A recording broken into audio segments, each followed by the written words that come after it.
Hello, guys, and welcome to the Stardom Cast, your weekly audio source of all things world, wonder, ring, stardom. I am your host, Rob Goodwin, and I am joined in the most Cinderella-ist of seasons by the Kuma himself. It is, of course, Mr. Matt Turner. Matt Turner. It is Cinderella season. We are in full flow. We know the semi-finals. Who is going to make it to the final? Hopefully, we will have some answers. How on earth have you been? Rob, I'm great. Got a fancy new haircut. I'm feeling good. My neck feels lighter. It's springtime here in northeastern Pennsylvania. It is gorgeous out. I'm excited for this weekend. We have the Cinderella Tournament, and literally minutes after it ends, myself and Andy Header will be making our trip up to New York for the big event, Pro Wrestling, our convention. We'll be meeting one Mercedes Moné, fingers crossed, maybe getting some interviews. Regardless, even if we don't get interviews, myself and Andy Header will be covering the show, and we'll be making it as an extra bonus podcast. So I'm excited. Things are really well. Life is good. We're rocking and rolling. We're about a month away from getting on that plane and going to Las Vegas for Joshi Mania 2 Electric Boogaloo. As we talked about off air, we are going to be insanely busy in the best way possible. A lot of really great stuff on tap for us over here at the Stardom Cast / the Marigold Standard. But how's everything with you, my man? How was football yesterday? All good, my friend. All good. Very, very cold. Very, very wet, but it is Britain. I do just want to regale you very briefly with a story and it is the briefest of brief stories. We talked last week, obviously, or this week actually, on the Marigold Standard about my propensity to just not text you back. And it is not anything personal. I'm just a bit crap. And Kirsty had listened to that part of the podcast and was like, why do you not text Matt back? I was like, you know why I don't. Anyway, she gave me a reproachful look. And anyway, Matt texted me today, and I lifted up my phone, saw who it was, and was about to put it down again because I was like, I'll text him back in a second. Was about to put it down, and Kirsty legitimately looked at me and went, no, you text him back. I was like, thank you, Kirsty. Thank you. Don't encourage her. Beers and drinks on me. Beers and drinks on me. And I know I talked to her off air when she came into the room before we hit the record button a few weeks ago. And I know she's excited that I guess like Hershey Land or something is in our hotel room. Now, from what obviously I know my favorite beer is called Yingling, which is at the breweries in Andy Hedder's hometown. Yes. They have a Hershey's Yingling. So those will be on me. I'm assuming they will be there since it is Hershey's. Now, Yingling you could only get in Pennsylvania and Florida, which is really weird. Really weird. My guess is that, I don't know. It's a local brewery, but for some reason they expanded. They'd have a brewery down in Florida. But anywho, so my guess would be they have Hershey's Yingling, which sometimes is tricky to get. My guess they'll have them there in the hotel. If that's the case, first round is on me, Kirsty. And thank you. I appreciate that. And I know Rob kind of just said don't encourage her, but obviously, for someone that has a phenomenal other half, and my wonderful wife, Amber, who is leading and probably will win the Cinderella Tournament brackets, by the way. We'll get into more than that. It takes a great woman to make a great man. So Kirsty's she's not encouraging you. She's just trying to make you better, to make me better, to make this podcast better, which in turn, Rob Goodwin, makes the world better. And that's what we all want to do. We are the world, buddy. We are the world. She is the head of Stardom Cast marketing and production. So as I've informed her, so yeah, I suppose that's the case. She has been trying for 15 years to make me better. I don't know if that succeeded or not, but with little by day. What do I always say, buddy? You got to improve a little by day. This much every day. After 7 days, it's this. After a year, it's this. After 15, it's that. So there you go. Yeah. I'm like I say, apart from that, I'm very, very good. I'm hoping that with Stardom holding their Cinderella Tournament final on Saturday, the 15th of March, Saturdays we record, we are going to get some talent announcements ready for Las Vegas, because we are I'm flying a month on Saturday, so fingers crossed we get something there. And speaking of Vegas, we've got some news around more talent that has been announced for Vegas. We've got news about unfortunate injuries, about people being pulled from shows, about matches being announced for the pair of Okinawa pay-per-views. We've got Stardom, Joshi out and about, and we've got all of that good stuff to come up. We're also going to briefly cover the Chiba show we didn't cover last week because it wasn't on Stardom World yet. Has been uploaded in full. We're going to briefly regale you with that before we get into the meat and potatoes of this podcast, and that is the Cinderella Tournaments Night 1 and Night 2, Yokohama Budokan, the opening night on the 8th, and then we moved on to Nagoya on the 9th of March. Matt, a couple of surprises in the brackets, but I think overall things have played out pretty much as we expected, I think, so far. Yeah, since I've been watching Stardom since 2021, this is kind of the most predictable at least the tournament has been, and that's okay. Sometimes it's like, hey, there's the path, and obviously, and we'll get into it when we review these shows and preview the finals, which again is coming up this weekend. Mm-hmm. That there's a possibility it could be any one of these four winners. It really, really can, but I do think that it's going to be the person that we have earmarked as the win, especially now that Tomoka Inaba was exited from the first round again, which we'll obviously get more into. But yeah, again, it looks like there's a clear path, which is fine. It's fine. I know some people like unpredictability. Some people like, I think this is where they're going because it would make sense because of this. Sometimes you have to get to A, B, and C before you get to, D, E, G, F, H, I, J, K, L, M, N, O, P. And that's like the way that they're going. So I'm excited. I think I got the alphabet right. I'm excited for it. You did, bro. Well done. The matches are really good. I like this format where it's like we don't have any major, with the exception of Hanan and Tomoka Inaba, you don't have any major stars in it. I know some people were kind of complaining like, you're doing 2 pay-per-views, you're no major stars in the tournament, which I get that.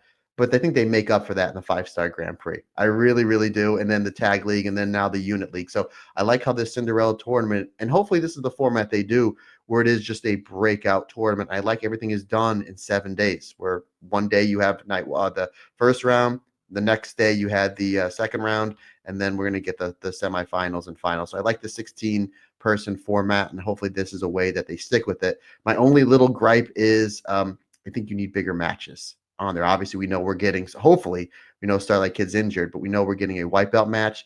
I think you need to put a red belt match on there. I think you would need maybe a goddess match on there, and then maybe even an IWGP match on there to help kind of flush out the card and draw more tickets, because that's what we've seen them do in the past since they went to this more than one night format in 2021.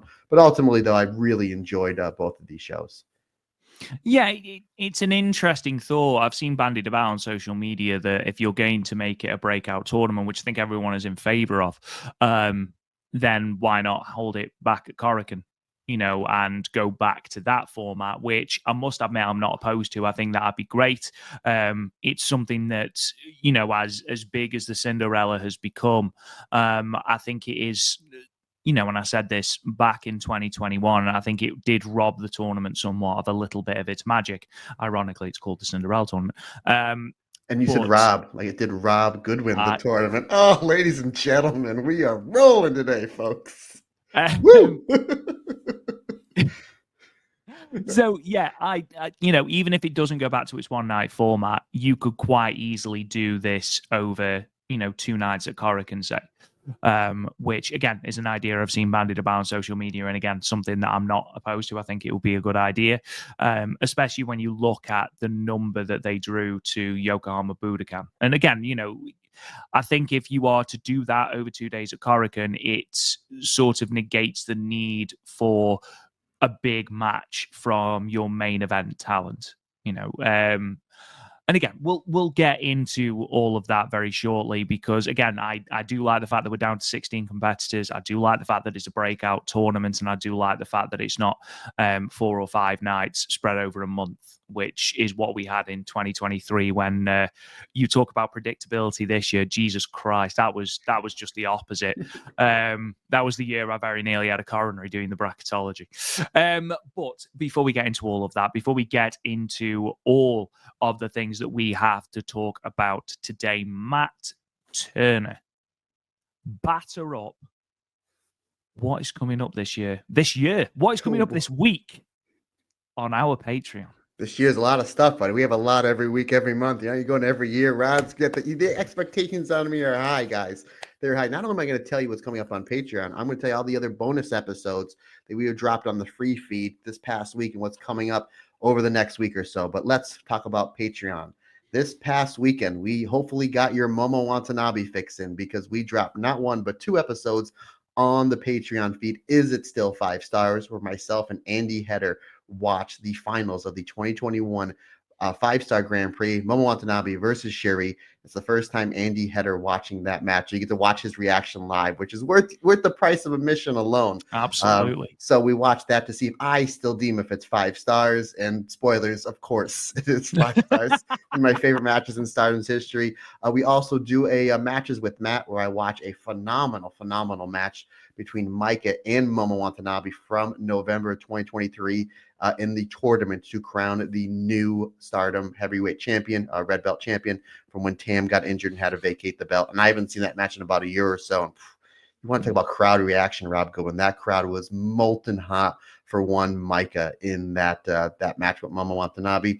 Our alternate commentary that we released this past week, myself and Rob Goodwin, we upped the ante when it comes to the challenge of calling a match. One of the fastest matches in pro wrestling history as Suruga challenges Azumi for the high-speed championship on the final night of the 5-star Grand Prix back in 2022. We also have Tag Team Breakdown, which we just released. Myself and Andy Header watch one of my favorite tag matches in Stardom's history as Sai Kamatani and Utami Hayashishita AphroditE defend the Goddess of Stardom Tag Team Championship against Momo Watanabe and Azumi from 2020. So myself and Andy had to break that down. I had an absolute blast watching that with them. So, and then next week, our alternate commentary will be Syuri versus Momo Watanabe for the World of Stardom Championship back at the Midsummer's Festival back in for Syuri's World of Stardom Championship. And I believe Rob has never seen that match before. So this will be Rob's first time viewing what was another just great match with Momo Watanabe and Syuri. So that and so much more stuff coming up on the Patreon this month. Now here's what we have on the free feed. Again, because of Momo Watanabe's big match this past weekend with Mercedes Moné, myself and Rob Goodwin a handful of days ago released a Momo Watanabe primer. So that is up on your free feed. Talk Joshi episode 3 will be in your feeds in just a few days. Myself and Andy Header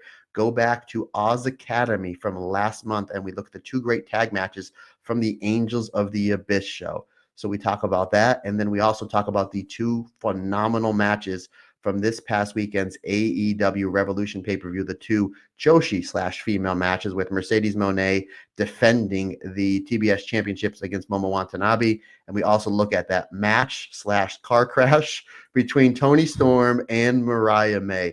That was absolutely fantastic. Now, little programming note. Friday, myself and Andy were set to record our review of the 2019 Cinderella Tournament that we were going to upload on the free feed this past weekend. But Andy Header has prior plans. He's hanging out with, I believe he's doing something with his fantastic girlfriend. So obviously I'll give him a pass because Kelly is a phenomenal person and a sweetheart of a person. So we'll give Andy a free pass. So early next week, myself and Andy will be recording the 2019 Cinderella Tournament review, as well as we're coming right back with it. Talk Joshi episode 4, as we'll be talking about 2 phenomenal tag matches from the latest edition of Sendai Girls with Micah and Natsupoi taking on Manami and Chihiro Hashimoto, as well as that tag match that happened before that featured Chi-Chi, Sareee, Yuna, and I forget whoever, and Miko Iwata. So yeah, so we're going to be talking about that match, and we're also going to be talking about Sareeism Chapter 7. Yes, obviously myself and Rob will be going into that as well with that must-see instant classic match with Syuri versus Sareee. And then also this weekend, as I mentioned just a little bit ago, myself and Andy will be heading to New York for the big event, and we'll be doing some interviews. We'll be chatting about the different people that we met, and we're going to be basically just recording everything, and then we're just going to make one big hodgepodge of an episode. So not only so much stuff on the Patreon, but so much stuff coming up on the free feed as well. Again, between just bonus episodes, Talk Joshi, and then myself and Andy Header getting into some shenanigans in New York this weekend. So folks, keep your feeds open because there's so much stuff coming your way. Yeah, Nixon Newell's there as well. Big fan. Big fan of Tegan Knox, Nixon Newell, Stephanie Newell, whatever you want to know her as. Yeah, that is that and Mercedes. Those are our two big meet and greets. Andy Hedder's a big fan of the Outrunners, so we're gonna see if he opts for that. Of course, it's like an '80s gimmick. Of course he is. You know, fluorescent Love colors. it. It's right up his alley. So those are the big meet and greets. Obviously, we've already prepaid everything for Mercedes. My wonderful daughter drew a phenomenal picture of Mercedes in her Really All-Star good. Grand Queendom 2023 gear when she did the Black Tiger Eddie Guerrero tribute. That's one thing I'm going to get signed, and we have a photo op with her as well, with me and one Andy Hedder. So I will definitely, especially with my new haircut, have the shortest hair in said pictures. Andy Hedder is going to hear this and 100% shave his head just to have a shorter Now, haircut than you. he has a phenomenal set of hair, good sir. He There's does, no to way be that's fair. His hair is tremendous. Yeah, that's no way that's not happening. Yeah, so again, folks, so much great stuff coming up on the Stardom Cast. Again, Patreon and free feed as well. We're just kicking them out. You know, if you guys want them, we're going to keep bringing them. So, yeah, excellent stuff and a really busy but yet great week and weekend for us here on the Stardom Cast and the Marigold Standard and Talk Joshi, my friend. We wear lots of hats, my friend. Even though we don't wear hats, because if you're watching this on YouTube, myself and Rob Goodwin, our hair is almost as good as that Sareee versus Syuri match. Almost.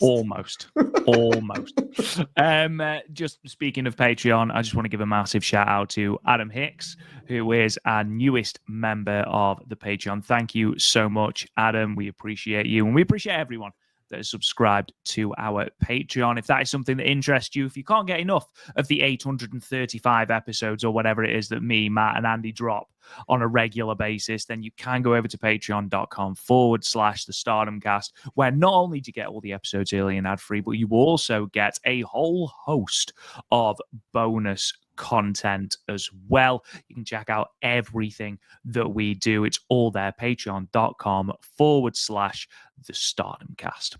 Right, Matt, let's kick into some news. I suppose it'd be rude not to, and we are heading to LA.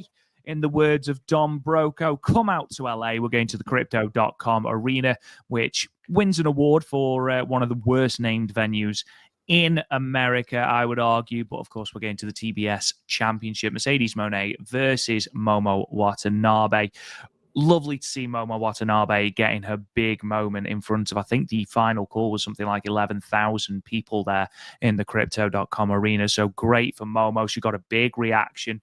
And we talked a little bit about this match in our alternate commentary for our high speed and white belt patrons.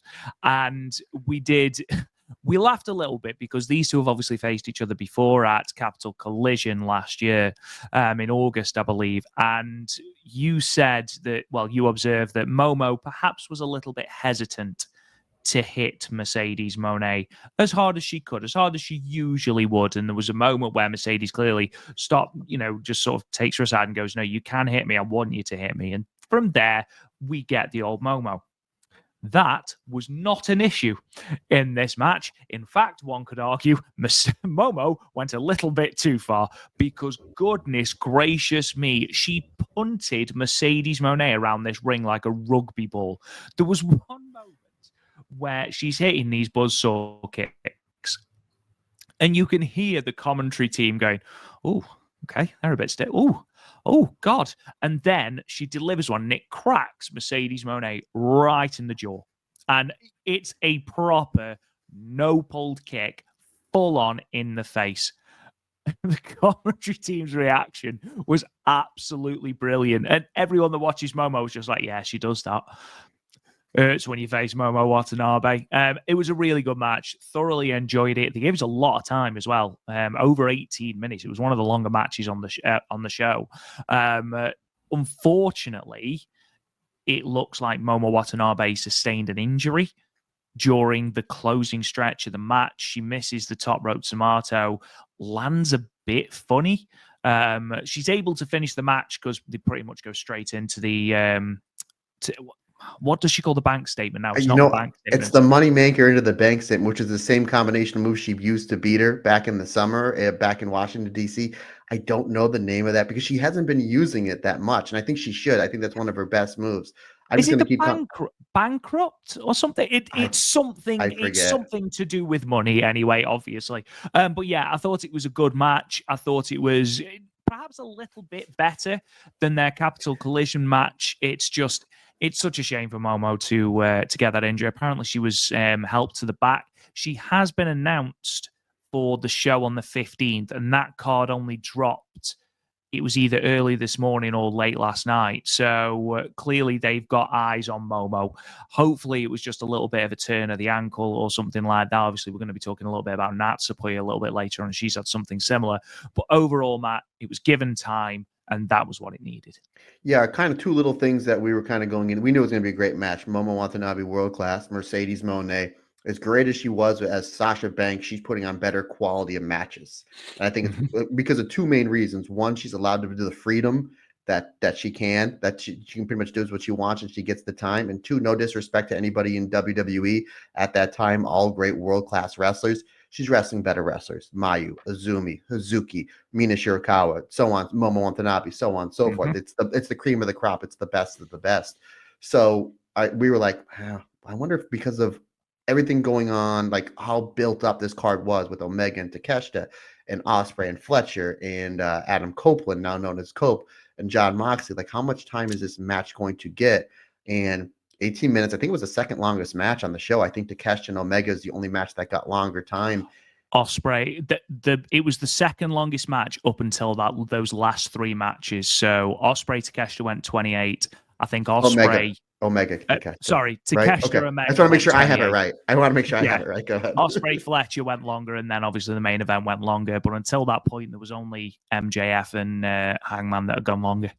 Oh wow! Again, 18 minutes. We've seen Momo have a great match in like 5-6 minutes. So Yeah, glad exactly. it got the time. And the other thing is just like, hopefully Momo watched that match with Hazuki and was like, yeah, that's right. She likes to be hit, and it makes the match even better. Which again is just a credit to what a great performer Mercedes Moné is. And yeah, I mean Momo, it wasn't even like she built it up as like right from kick one. She's like, nope, I'm going to be Momo Watanabe as if I'm in Cork and Hall and I'm wrestling Mayu or I'm wrestling Hazuki. It was like the Momo and again, the match that she had last year with Mercedes in DC was really, really good.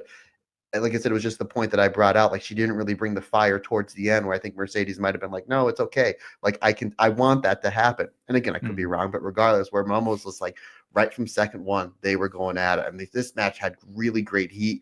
They had really great chemistry. There's really great stuff between the two of them. Momo with the Samato off the second rope onto the apron was absolutely nuts. Like Mercedes, the stuff Mercedes has taken is just crazy. Like that tequila sunrise she took, dropped her proper on her head.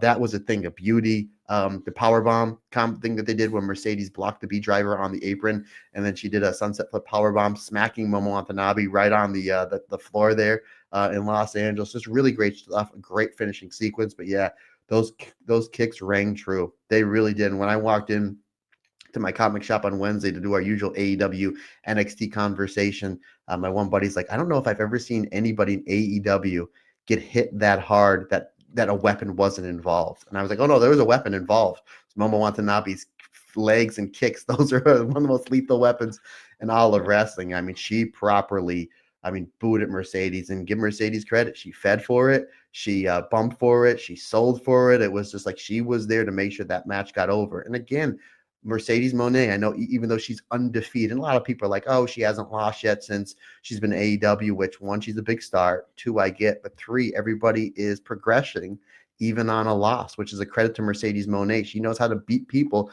and make them look better. Momo Watanabe twice, Hazuki, obviously. Look what she's done with Chris Statlander in those two matches. The Willow Nightingale match, the Mina match at the Tokyo Dome. It's just a credit to just what amazing performer that Mercedes Moné is. And just an excellent, excellent match. Not sure where it's tapped for her next. Coming up probably at the AEW Dynasty pay-per-view. We do know we are getting two former Stardom wrestlers wrestling in a big match there. It was teased last night on AEW TV on Dynamite. But excellent match. And again, I'm really loving this AEW and Stardom relationship, considering the fact that they could have picked anybody from Mercedes to wrestle on that roster, and it would have made sense because Mercedes will get a story over. She knows how to do business, but she wanted to wrestle Momo Watanabe. And partner, you said it in front of 11,000 people. and I don't know how many other people buying this on pay-per-view because it was a stacked and great card, that a lot of new eyes were on Momo Watanabe. It's only do better business for Momo Watanabe and better business for Stardom. And it's just like, oh, when's Momo Watanabe going to be in the States again? Again, we don't have it confirmed, but probably in about 4 or 5 weeks for Las Vegas. I think it would make sense to bring her back to the United States for the Stardom show. Considering the fact that we don't have any talent confirmed, but we do know there is 2 talents confirmed for a certain show going on that weekend as well, which is funny that one Josh Barnett, I'm sure we're going to talk about it, has confirmed 2 Stardom talents, but Stardom's like, yeah, we don't know if we're going to be on, they're going to be on our show yet. Yeah, it does make sense. Obviously, just things like I was checking my Esther to make sure that my Esther was still valid, and it is. Mine's valid till March 26th because I came last year. So those that have got visas and Esters and things like that, they're valid for 2 years. So, those that have already got them, Hazuki from last year, Momo Watanabe from this year, it would make sense for them to have to go again. People like Hanako, who have been over for Ring of Honor, people like Micah, who was over for Battle in the Valley, Mina Shirakawa, who's over, pretty much all the time. She's pretty much a dual citizen at this point. People like Koguma, maybe, who was on the same show as Hazuki. I believe that was Fighting Spirit Unleashed. So, it wouldn't surprise me if those are over. Obviously, we know that spoilers, Konami and Micah are going to be in Las Vegas over that week. So a good bet would be that they are possibly on that Stardom show. And we're going to talk about that very, very shortly. But before we do that, we are going to Sareeism. Sareeism Chapter 7 from the 10th of March in Shinjuku face another sellout for Sareee, who continues her claim to be the greatest booker in the history of the world. Now, obviously, they were dealt a bit of a dab hand by Natsupoi being pulled from the show because of her ankle injury. She did come out during this show, Matt, which was great. Still hobbling a little bit, considerably more mobile than she was during the Chiba show, which is always good. I believe she did commentary for the semi-main event. But we watched, again, the entire show was great. But those 2 main event matches, and especially Sareee versus Syuri, goodness gracious me. I mean, we'll start with Syuri Anou and Miku Kanai, with Syuri Anou getting the win with perhaps the most sensual move in pro wrestling, the Rob, I apologize. It got really loud over here, and I just watched that match, and I'm just and my notes are over here, but I forgot how to open a notebook. Can you just remind me and our phenomenal listeners of the Stardom Cast Armory what the finish of that fantastic semi-main event was? Yeah, of course. So Syuri Anou defeated Miku Kanai with the Tombstone. That's right. She did. I remember that. Yes. In 11 minutes and 16 seconds. This was a really good match. Thoroughly enjoyed it. I thought Syuri Anou, considering how dismissive she was to begin with against Miku Kanai, and that was really the story. Miku Kanai trying to earn the respect of Syuri Anou. No idea where Syuri Anou got busted open. I looked away for a second, looked back, and she was bleeding from the head. I've got no idea where that happened. Might be her new gimmick. Might be her new gimmick. Just blading all the time. It's the Ric Flair. But yeah, the fact that Miku Anou, not Miku Anou, it's because it's Syuri Anou. Miku Kanai grew into this match, grew in confidence, and you could see Syuri Anou actually starting to panic a little bit as this lesser experienced wrestler grew into the match. Eventually Syuri Anou was able to negotiate the win, ultimately quite easily, but it was a great performance for Miku Kanai, and ultimately that's what this was for. This was a showcase for Miku Kanai, and Syuri Anou played her role superbly. I don't think anyone plays dismissive and stoic as well as Syuri Anou does. Like, we talk about it all the time, that aura. And, when she comes out in big buildings on big pay-per-views and she gets the full smoke and lights and pyro entrance, look at her entrance at Dream Queendom, for example. Even here in Shinjuku face, like, her aura is unmatched. It really, really is. Great match.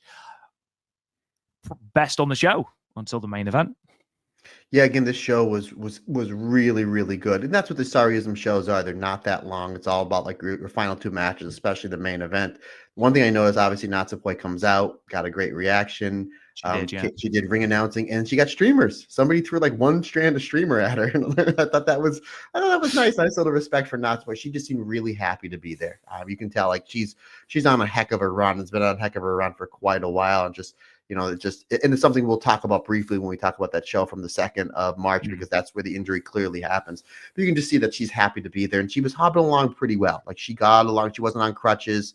So my guess, it might just be, we haven't heard a big report that she's going to be out for like 6, 7, 8 months. My guess is just probably like a high ankle sprain, maybe out about a month. If you don't have to rush her back, if you don't have anything going on, let her rest a little bit. Let her rest, a few weeks, and not only get that main injury on her ankle better, but any other bumps and bruises she has because of the style that she wrestles and how well she does. I'm sure like her shoulders and her arms and her knees and probably her neck is probably bothering her a little bit. So, give her some time off, let her heal up, and then bring her back. You can just see how happy she was to be there. But you're absolutely right. We've seen Miko Kanai a handful of matches, not only on the Sareeism shows, but as well as the New Blood shows.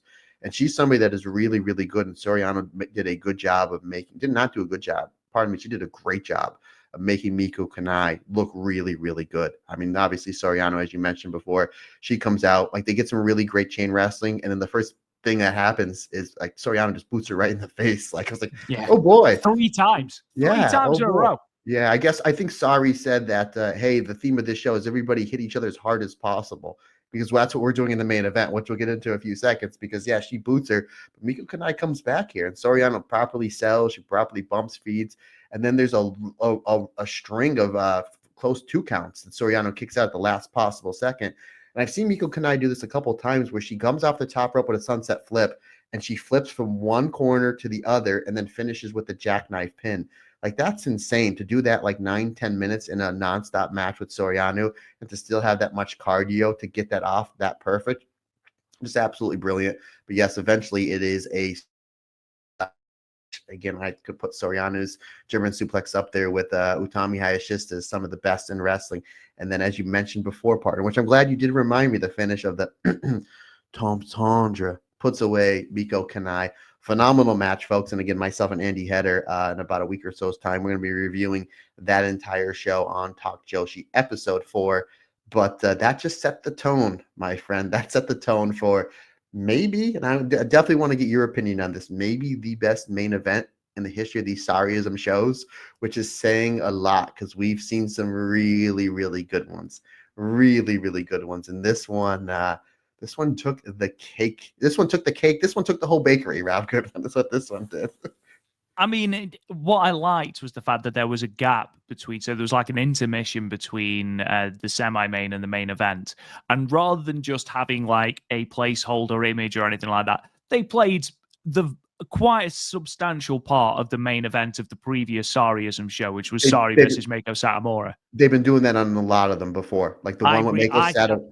Yeah, the one that's great. The one they did with Meiko Satomura versus Sareee, they showed the tag match with Sareee and Mayu versus Chihiro Hashimoto and Veni. So that's absolutely great. Yeah, instead of like, oh hey, we'll watch this. This is terrific. But speaking of terrific, Rob, so you went from, oh yeah, by the way, this is how hard they hit, and then my guess is Sareee and Syuri was just kind of in the gorilla position, like, oh, you think, just you wait. Let's up the ante on this one, because I'll say this, partner, I'm going to lobby back to you. Again, a lot of my friends that I talked to that watched the AEW pay-per-view, they were like, how about that insane match with Mariah May and Toni Storm? And I'm like, I know, but it wasn't even the hardest hitting match in women's wrestling in a 12-hour period. And the only weapons they used were the ones that were attached to their bodies.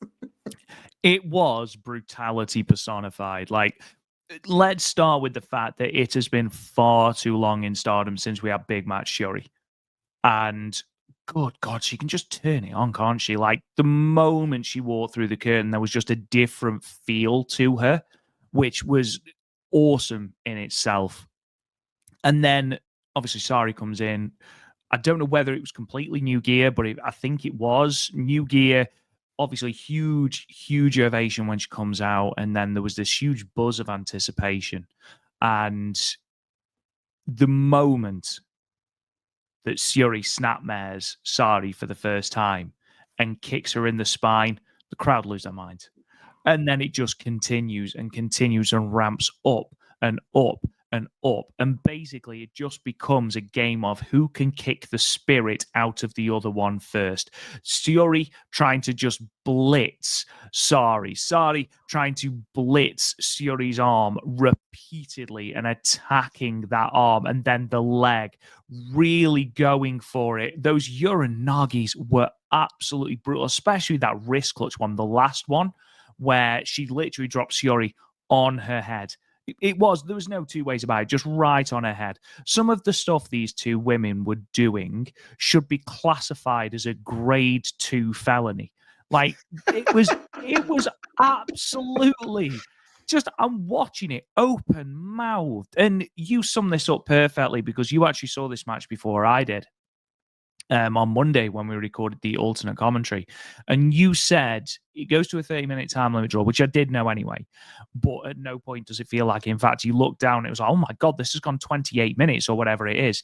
And I was the exact same, apart from the fact I didn't look down. It was when the timekeeper started counting, I was like, wait, what? We're at 25 minutes already? And it just did not relent. There was no pause for breath. And honestly, I hope that we are going to see another match. It looks like we are building towards another match between the two, maybe in a Stardom ring, which, again, I don't think any person in the world is going to begrudge that. But honestly, sometimes matches don't need a big story. And yes, of course, there's the story of Sareee and Syuri to an extent, trying to get back into that IWGP Women's Championship picture, and Sareee feeling like she couldn't call her shot until she got a big statement victory. But sometimes you just love a match because it blows you away. And this was one of those matches. I feel like I'm a little bit more restrained in my 5-star ratings than your good self. This was 5 stars. This was tremendous. I thoroughly enjoyed every single moment of this just kick fest. And again, what's great is, in terms of striking and Stardom, Syuri, aside from Momo Watanabe and Konami on a really good day when she's motivated, there's no one that can match Syuri's violence in terms of out-and-out striking. And Sareee, even though from a striking point of view is perhaps just below Syuri, it doesn't feel like it. They both bludgeon each other for 30 minutes unrelentingly. Perfect. Exactly what I wanted from this match. And the great thing about that is, Rob, and I always make mention of this when we go to the TLD, like if this was an MMA fight, how would you judge it? To me, this is a time limit draw. They were dead even. They were, and some people say, I think Sareee had it because she had her locked in that knee bar. I guess the Grand Deathlock towards the end. And I can kind of see that, but like if people are asking me, like, Matt, obviously you're a big MMA fan, big fan of this style. This one's a 30-minute time limit draw. You were judging. What would you judge it? I judge it a draw. I would judge it a draw, but like it starts off with grappling, which we know Syuri is unmatched, and Sareee does a great job matching her. So it's like, oh, and we know Saree's a great grappler, but to be on that level with Syuri, there's only a few people we've been able to see match Syuri on the grappling. Julia, Mike is definitely the other one that's kind of up there, and one of the reasons why I'm so excited that Mike is going to be on Bloodsport, because she's great at that style. People just don't really get to see it, but you get the grappling, and then the snapmare kicks from Syuri, and then the snapmare kicks from Sareee. Syuri goes to the arm. Obviously, she's great at that, whether she's, the cross arm breaker, the Fujiwara arm bar, the Nagata lock, the double wrist lock, the double wrist lock takeover. She's terrific at that. And Sareee starts to break down Syuri's knee, and then she does an insane double stomp to Syuri's leg. It's just like, I watched that twice, and I was like, where's the give there? Like, I understand the Izumi double stomps, right? We've talked about this before, where it's just like she comes off with so much height. It's like, oh my God, if you just clench your chest as if you're doing a push-up, it's going to take away some of the brunt. I have no idea where the brunt went with that. Then the two of them go to the outside, because why not, Rob? Why not? And then Syuri gets the advantage on the outside, and the first thing she does is, I'm going to German suplex Sareee on the floor. And then Sareee rolls through, hits the Quesadora double stomp, and then she's like, that's not good enough. That was cool, but let me go to the table, because again, it's just Juku face, big main event, rite of passage. It's a rite of passage that you have to, you have to do it. She does the double stomp off that. They get back in the ring, and the violence just goes back and forth.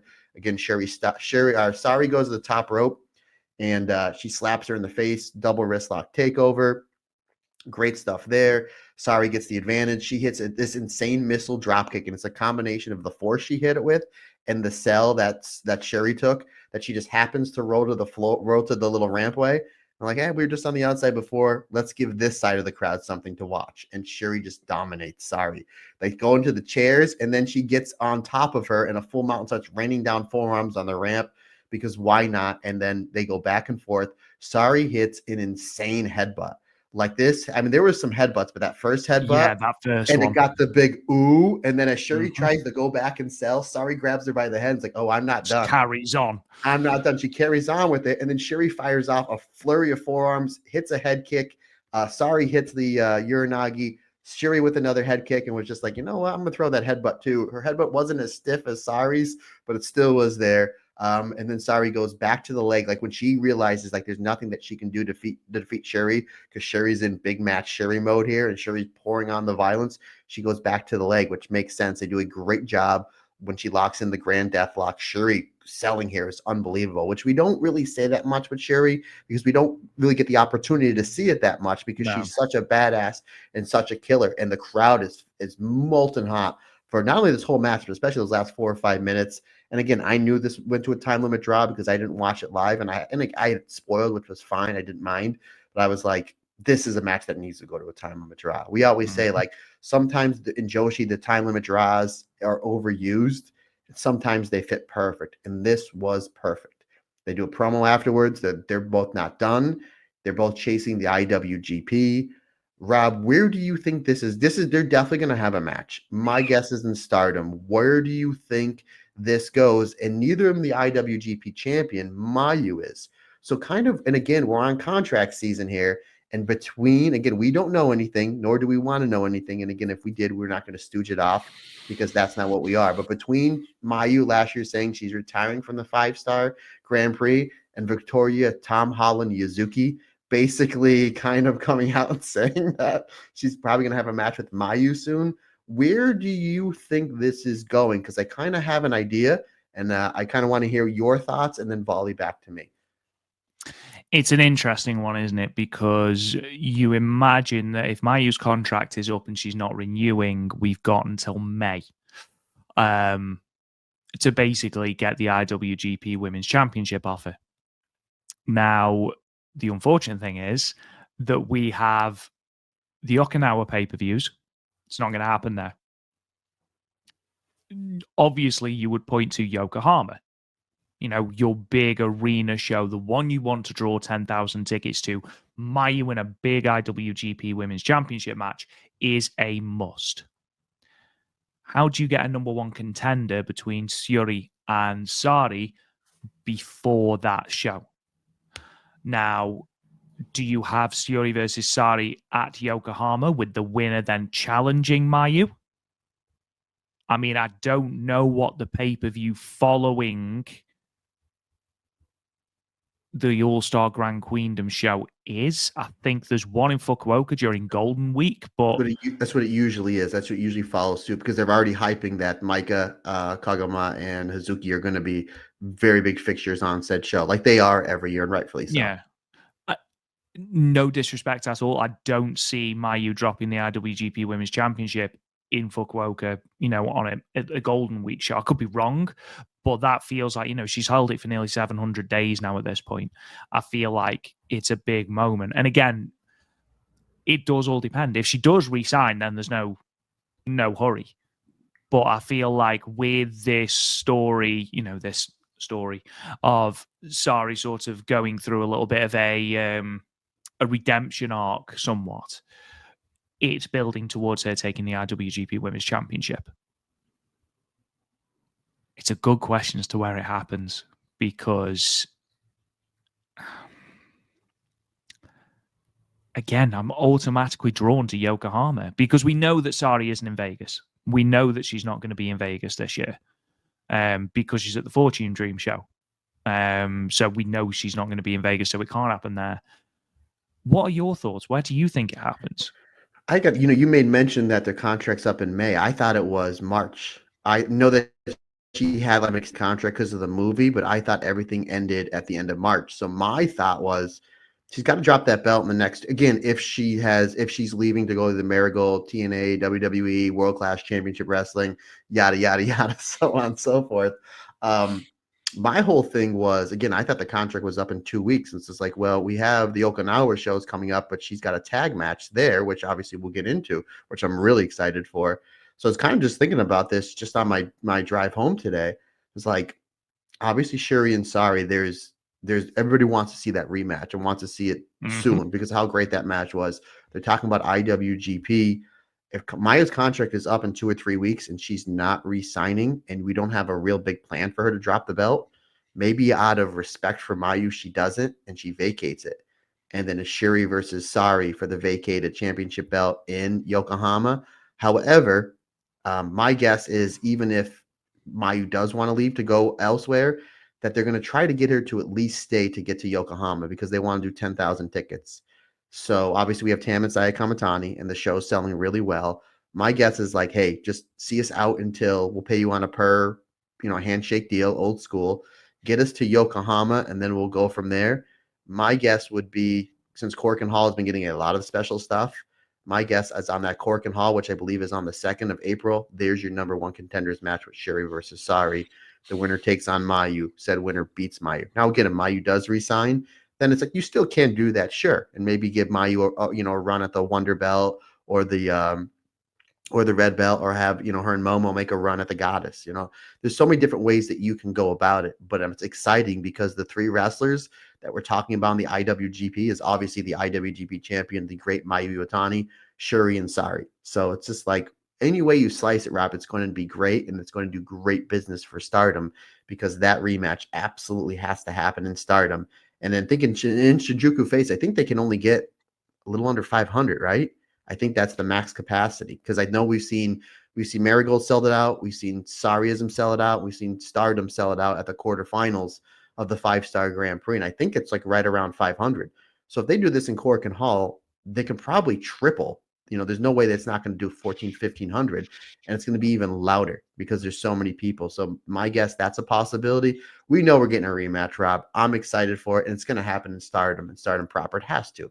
Like it absolutely has to. There's no way it can't. But man, I'm excited for it. I'm excited either way. There's a lot of stuff Stardom has on tapped, especially going into Vegas, and then which again the next week after Vegas is All Star Grand Queendom in Yokohama, which again they're trying to put on the biggest show in company history. I've got a feeling that Mayu's contract runs out in May. And the only reason I say that is because I believe Dave Meltzer reported that Mayu was on an extended contract and that ran May to May as opposed to March, which was the rest of the contracts, because of the promotion for the film. I've got a feeling that is what Dave Meltzer said. Now, I could be wrong. I could be hilariously wrong, but I'm 99.9% sure that's what he said. Now, if that's the case, obviously we don't have any issues. Now, I know that the original aim for Mayu with the IWGP Women's title was to hold it for longer than Kazuchika Okada held the IWGP Heavyweight Championship. That was 720 days. At the time of recording, Mayu has held the championship for 690. So if she were to hold it to Yokohama, she would surpass Kazuchika Okada's reign. Wow. Now, I know she wanted more title defenses. She's currently on 9. Kazuchika Okada was obviously 12. I don't think she's going to get that. Unless she's announced for Vegas and she's got a couple in Vegas. I don't know.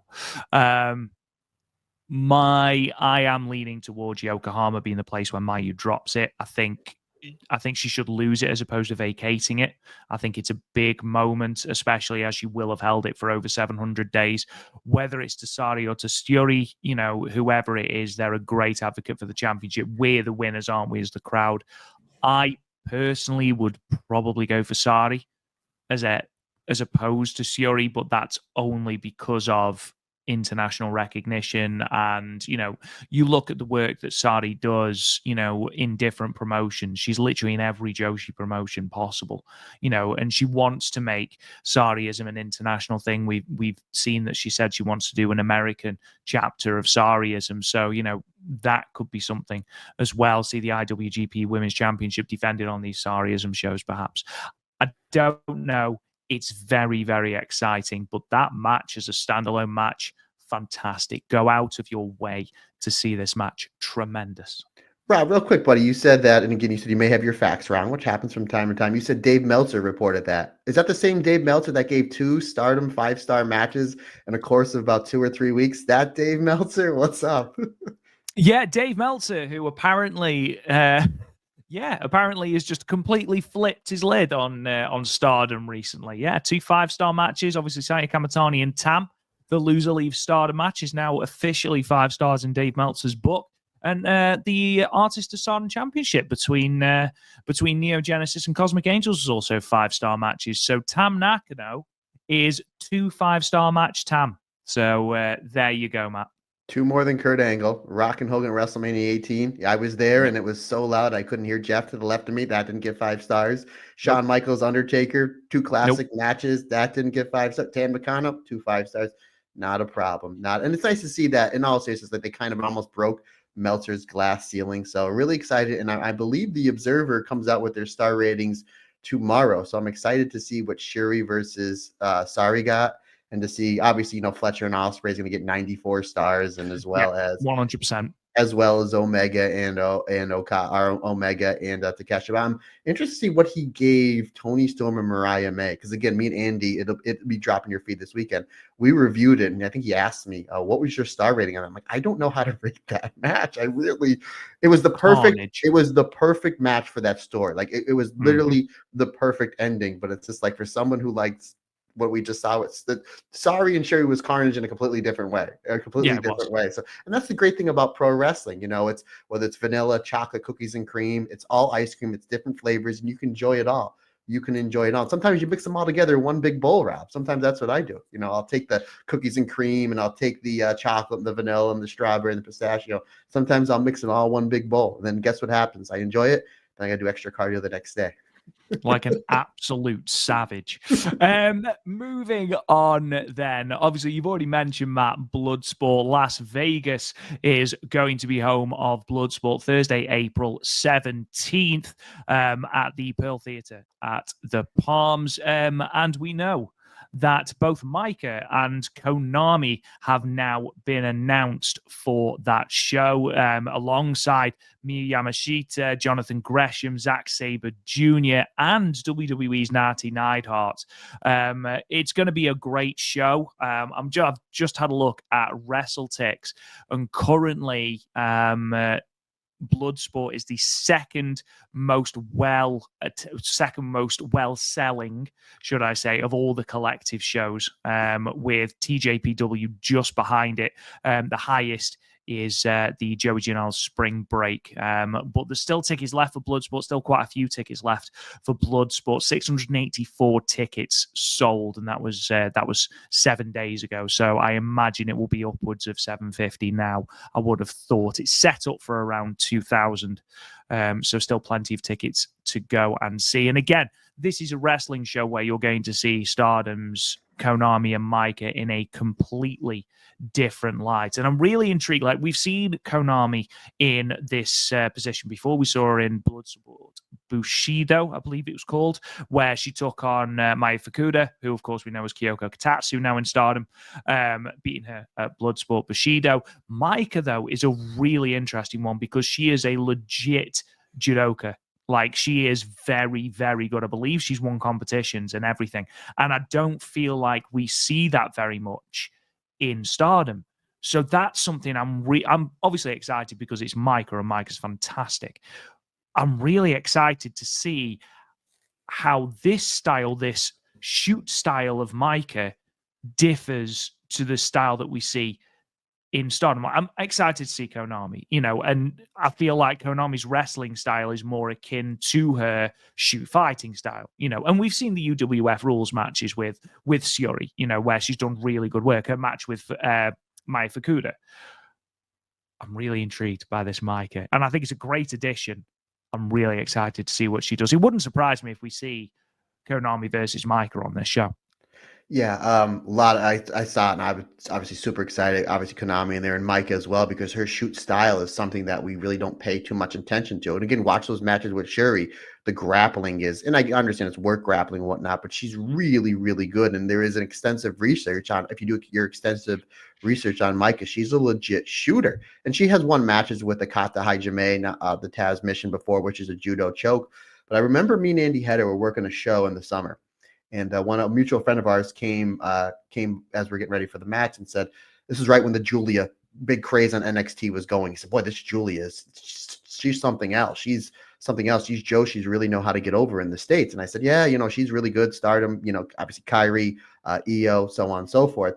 And then he kind of changed his tune real quick and said, the only thing is the internet wrestling community, they go all crazy when the Joshis come over, but they're so small and they're really not legit. And I was like, no, a lot of them are really legit. And then he said, Matt, honestly, in a real fight, how many of the Stardom wrestlers can take Rhea Ripley in a real fight? Now, no disrespect to Rhea Ripley. I don't know her shoot background or if she has one. Obviously, the Stardom girls I do, because I do a Stardom podcast and pride myself on doing research. I literally looked at Heather and I looked at our buddy and I literally said, Syuri, Micah, Konami, Momo Watanabe, Mina Shirakawa, Tomoka Inaba. And I ran through the list and I said, I literally would bet my mortgage that if there was a fight between Rhea Ripley and majority of the Stardom roster, the Stardom roster would whip her. And I know Andy Hedder was like, Syuri would definitely, because Syuri's fought in the UFC before, former Queen of Pancrase. And then our buddy left. And I even told Andy, I said, you know what would be really embarrassing for Rhea Ripley? Like, obviously, if she fought Syuri would probably knock her out. But the fact that Rhea Ripley's so much bigger, if she fought Micah would throw her around. Like the size, Rhea Ripley, and she's presented as a monster, and rightfully so. She's the biggest star in women's wrestling in the world by a mile. But Micah's shoot style, she would just throw Rhea Ripley around and make her look bad. And that's when the first thing I thought of when Micah was announced for Bloodsport, because we knew there's Bloodsport. We knew that Stardom's coming in. Obviously, we all want Syuri, especially this guy right here, in Bloodsport. So it's like, Micah's such an underrated shooter. We're going to be able to see that style because we don't get to see it that much because how great she is as a pro wrestler. And now with Konami being announced, Rob, there is 5 females on this show. Micah, Konami, Miyu Mashita, Natty Neidhart, and Layla Hirsch. So yes, of course. Former Stardom member of Tokyo Cyber Squad, Layla Hirsch, by the way. Oh, that's right. There you go. So now we have 5. So obviously we know we're going to be getting at least 3 women's matches on this card. And I was talking to you earlier today because Konami, I think, was announced late last night. And me and you were texting earlier today. I said there's going to be another person there. And Josh Barnett is very adamant that this is going to be the biggest blood sport ever. Minoru Suzuki more than likely is going to be on the show. We know that he's in town and him and Josh Barnett are friends. And Josh Barnett is going to be on the show. It's his blood sport. But we have seen Shayna Baszler on a lot of these Bloodsport shows, especially during WrestleMania weekend. Shayna Baszler was trained by Josh Barnett, and they both were trained by Billy Robinson. So there's a really good shot that the 6th person, the other person to round out these 3 female matches, is Shayna Baszler or Rob Goodwin. Very well could be the biggest female star in the history of MMA in Ronda Rousey, because it is Las Vegas. I believe she lives around the Las Vegas area. Las Vegas is fight capital of the world. Josh Barnett keeps saying that there's going to be a lot of big things announced. And again, in our world, we got Konami and Micah. We're good. You gave us Natty Neidhart. We might be seeing Tokyo Joshi Pro versus Stardom on the show. Like, we're good. We got Jonathan Gresham, Zack Sabre Jr. What else does Josh Barnett have up his sleeve? Maybe it's Shayna Baszler. Maybe it's Ronda Rousey. Regardless, I'm all excited for it. I love the talent that's announced on this show. I don't know which way they're going to go, like who's going to wrestle who. And one aspect, I don't want to see Konami wrestle Micah because we can have that match anytime in Stardom. At another point, if they do put Konami and Micah together because they're so familiar with each other, and this is kind of a different match because it's Bloodsport, it might just be the best match on said show. So any way they slice it, I'm all for it. But yeah, I'm excited, Konami. I'm excited, Micah. Hopefully, maybe we get Syuri on there. Hopefully, maybe a Ronda, a Shayna Baszler. But regardless, I'm excited. I would love to see Shayna Baszler versus Micah. I think that would be absolutely terrific. I think that would be great. So it's going to be interesting to see how it shakes out. Regardless, we will be there. And I don't know if I told you this, but I may as well tell you on air. Rob Goodwin, we obviously have seats, 4 seats. For me, you are significant others. They are seats. There is no standing room. You have to buy actual seats, which I know we're all big on standing room. One, it gives us more opportunity to move around a little bit, get the blood flowing so we don't fall asleep. 2, it's nice when some of the listeners come up and want to talk to us. 3, it's easier for us to get a beer. So, but there are seats in said venue. So we have to figure out maybe if we can kind of sneak out somewhere and kind of just watch it maybe from an aisle away or something. But regardless, my friend, I'm super excited for it. Super excited that we have 2 Stardom wrestlers announced on Bloodsport. The big question is, will Mike and Konami be on the Stardom shows, Rob? We don't know because technically they're not booked yet. You know why? There's no match graphic. And there is a graphic for Konami and Mike. And my good friend, handsome Rob Goodwin, has told me several times with bare blessings, it's not official unless there's a match graphic. Damn right. Sometimes it's not even official then. Card subject to change. Always. Moving on then, and speaking of card subject change, unfortunately, we did mention this earlier. Starlight Kid was pulled from the Strong Style Pro Wrestling show in Korakuen Hall that took place today, the 13th of March. It was a celebration of the 20th anniversary of the company, which used to be called Real Japan Pro Wrestling. Initially, Starlight Kid was supposed to be tagging with Jaguar Yokota against Tiger Queen, who's Veni, and Nagisa Nozaki. And I believe there is some sort of history between Nagisa Nozaki and Starlight Kid. I don't know what it is. I know that Starlight Kid was very excited to face Nagisa Nozaki. Unfortunately, Starlight Kid got injured during the Barb Sasaki's Crazy Fest show, which I haven't had a chance to see yet. I have seen gifs of Mei Seira with a sword. I feel like I desperately need to see this now because she was far too happy about having this sword in her hand. She's honestly a delight, Mei Seira. But Starlight Kid was obviously pulled subsequently from this show. She was replaced by Azumi, which again, talk about a like-for-like replacement. Sure. Obviously, it's not nice when someone is pulled from a show. What is interesting is a number of things. We talked earlier about how Starlight Kid has said that she's going to need a bit of rehab on this injury. We don't know what the injury is. We just know that there is an injury. She is still scheduled for her white belt match against Konami on the 15th of March, which, as we record, is 2 days away. And she is still being advertised for a singles match with Saya Kamitani in Okinawa on March 20th. So whether she is just off the road 2 shows, which I don't think there is any. I don't think there's any shows between the Cinderella final and Okinawa, partly because I think the journey is like miles. I think it's really, really far away. I think it's a separate island, actually, thinking about it. Really? Wow. Is it? Or have I just made that up? I might have just made that up. But it's definitely well down south in Japan. But yeah, obviously, a little bit concerning for Starlight Kid from a selfish point of view for Vegas if Starlight Kid isn't going to be there. But obviously, on a more serious level, Starlight Kid's been knocking out of the park. She's finally ascended to a point where she absolutely belongs. Had a fantastic match with Rena. It would be a really sad state of affairs if she then has to take some time off on the back of this. Again, at the moment, still advertised. No announcement from Stardom as to what the injury actually is. Again, Matt, we need to wait and see. But a decent enough replacement for Starlight Kid is the old high-speed bomb girl. Real quick, Rob. Yeah, I didn't get a chance to see that match from Korakuen Hall just yet. It's on my massive list of matches to watch. So Mei Seira, she came in with the sword, and she came in with a Queen's Quest mask as well, Rob. I'm sure you saw that. I did. So she had 2 new accessories. But the accessories she didn't come to the ring with that maybe she should have, Rob? Knee pads. Knee pads. Like Mei Seira, I appreciate you coming with a sword. And hey, Queen's Quest lives on. I appreciate that. I appreciate that. Save your knees, please. Especially we obviously all the injuries we covered in Marigold the last handful of months. Natsupoi injured, Starlight Kid's injured.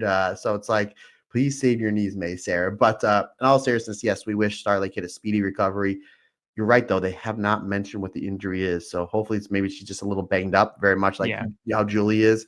And she's kind of just rehabbing a little bit, taking it easy. And then she's got a main event match coming up on one of the biggest shows of the year, the Cinderella Finals. And I believe it's in Oda Ward. So maybe she'll just gut her way through that. And then after that, maybe take some time off. Maybe, those two Okinawa shows, even though they're both pay-per-views, which again, I don't understand why, but whatever it is, what it is, maybe it's just like, take time off that. So this way she can rehab, because obviously she's she's 1/3 of the tag team the Artist of Stardom champions, and she's the Wonder of Stardom champion. Again, we're ramping up. Again, we know we're not going to get any major, huge championship matches in the Vegas shows, just because we have next week's All-Star Grand Queendom. But if Starlight Kid is walking into said show in Yokohama as the white belt champion, maybe we get an artist match in Vegas, which would be great, because who wouldn't want to see Miyu Amasaki, Azumi, and Starlight Kid? But again, Azumi, great replacement, obviously great replacement. But hopefully Starlight Kid, hopefully just a little something that is just something she just needs a little time off to heal. She has this match with Konami, and then we can kind of maybe just get her off the road and get her properly healed up and get her ready for what is going to be a phenomenal spring for Stardom, because there's a lot of great things that they have lined up just for the whole roster, really. Yeah, absolutely. It's an interesting one. I suppose if they're just doing multi-woman tags, she can sort of take it a little bit easier, give, Azumi, Suzuki, Sarah, Miyu Amasaki the brunt of the work. Obviously, I hope it is nothing more than a niggle, but, also I hope that she is going to have the time to recover. Like I say, there's 5 days between the Cinderella final and the first Okinawa show. Fingers crossed it's a knock that just needs a little bit of time to heal, something like that. Again, I haven't seen the show, the Crazy Fest show yet, so I don't know if the injury is clear or whether it's a really innocuous one, like we saw with, unfortunately, Natsukatora, or like Kamomo Minami from Marigold. We shall see. Speaking of Marigold, devastating news, really. Naho Yamada, obviously, she was off the cards from the 7th of February with a knee injury. She's taken to Twitter and has unfortunately confirmed that she's ruptured her ACL and the lateral ligament in her right knee. In terms of knees, this is pretty much the worst it can possibly be. Obviously, I know Koki Amare is currently out with a torn ACL as well. Naho Yamada has confirmed that she has either gone in for surgery or is going in for surgery. Either way, surgery is going to be taking place on Naho Yamada's knee, and then obviously will be going through rehabilitation. It's when surgery is required that the recovery time takes longer. Obviously, it's more of a fix, but the recovery time is longer. I would be amazed if we see Naho Yamada again this year, which is absolutely gutting, because Naho Yamada is a fantastic talent. She is so enthusiastic. She is infectiously enthusiastic. It's devastating to hear these sorts of injuries to anyone on the roster, and especially with Marigold at the moment, because you've got Koki Amare out with an ACL injury in a knee, you've now got Naho Yamada out with an ACL injury in a knee, and Kamomo Minami out with an ACL injury in a knee. So again, devastating. The plus side, at least Kazuna Tanaka is now back, but yeah, really, really gutting for Naho Yamada, who is, a big favorite of mine and yours. And obviously, we just send our best wishes to her and hope that she takes the time that she needs to recover properly before coming back to the ring.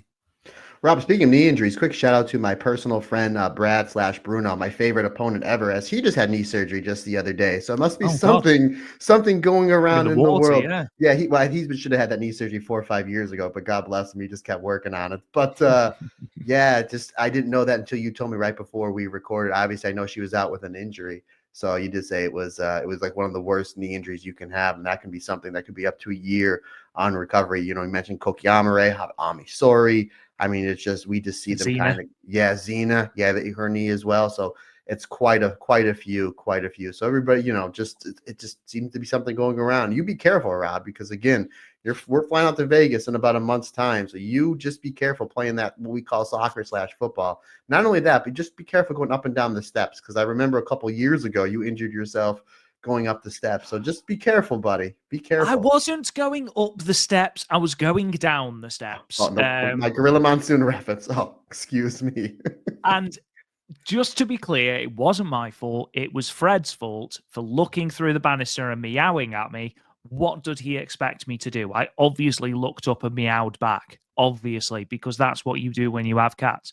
And then I missed a step and broke my foot. But that's beside the point. Rob Goen, I'm just going to give you a little Tony Storm advice. I don't know if you saw her promo from AW last night, but you should meow. Yes. As soon as she said that, I was like, oh boy, maybe I should stop meowing at my cats.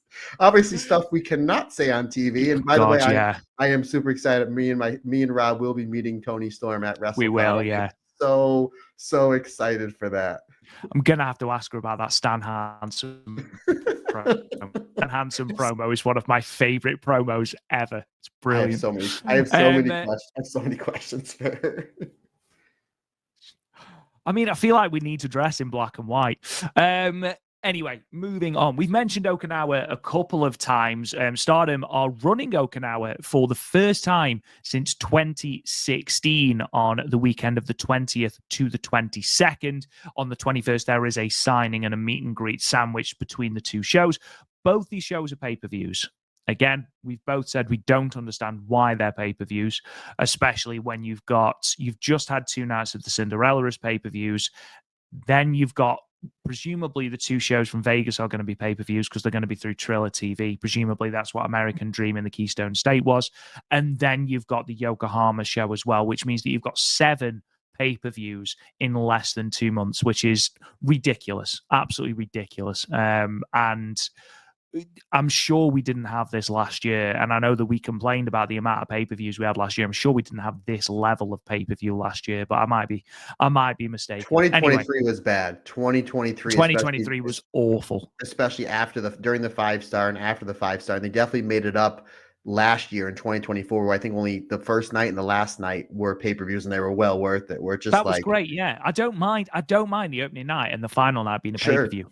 I'm all for that. I don't mind that. Yeah. Like the Cinderella, if it was just the Cinderella tournament, I'd be fine. I don't mind that. I expect that with the tournaments.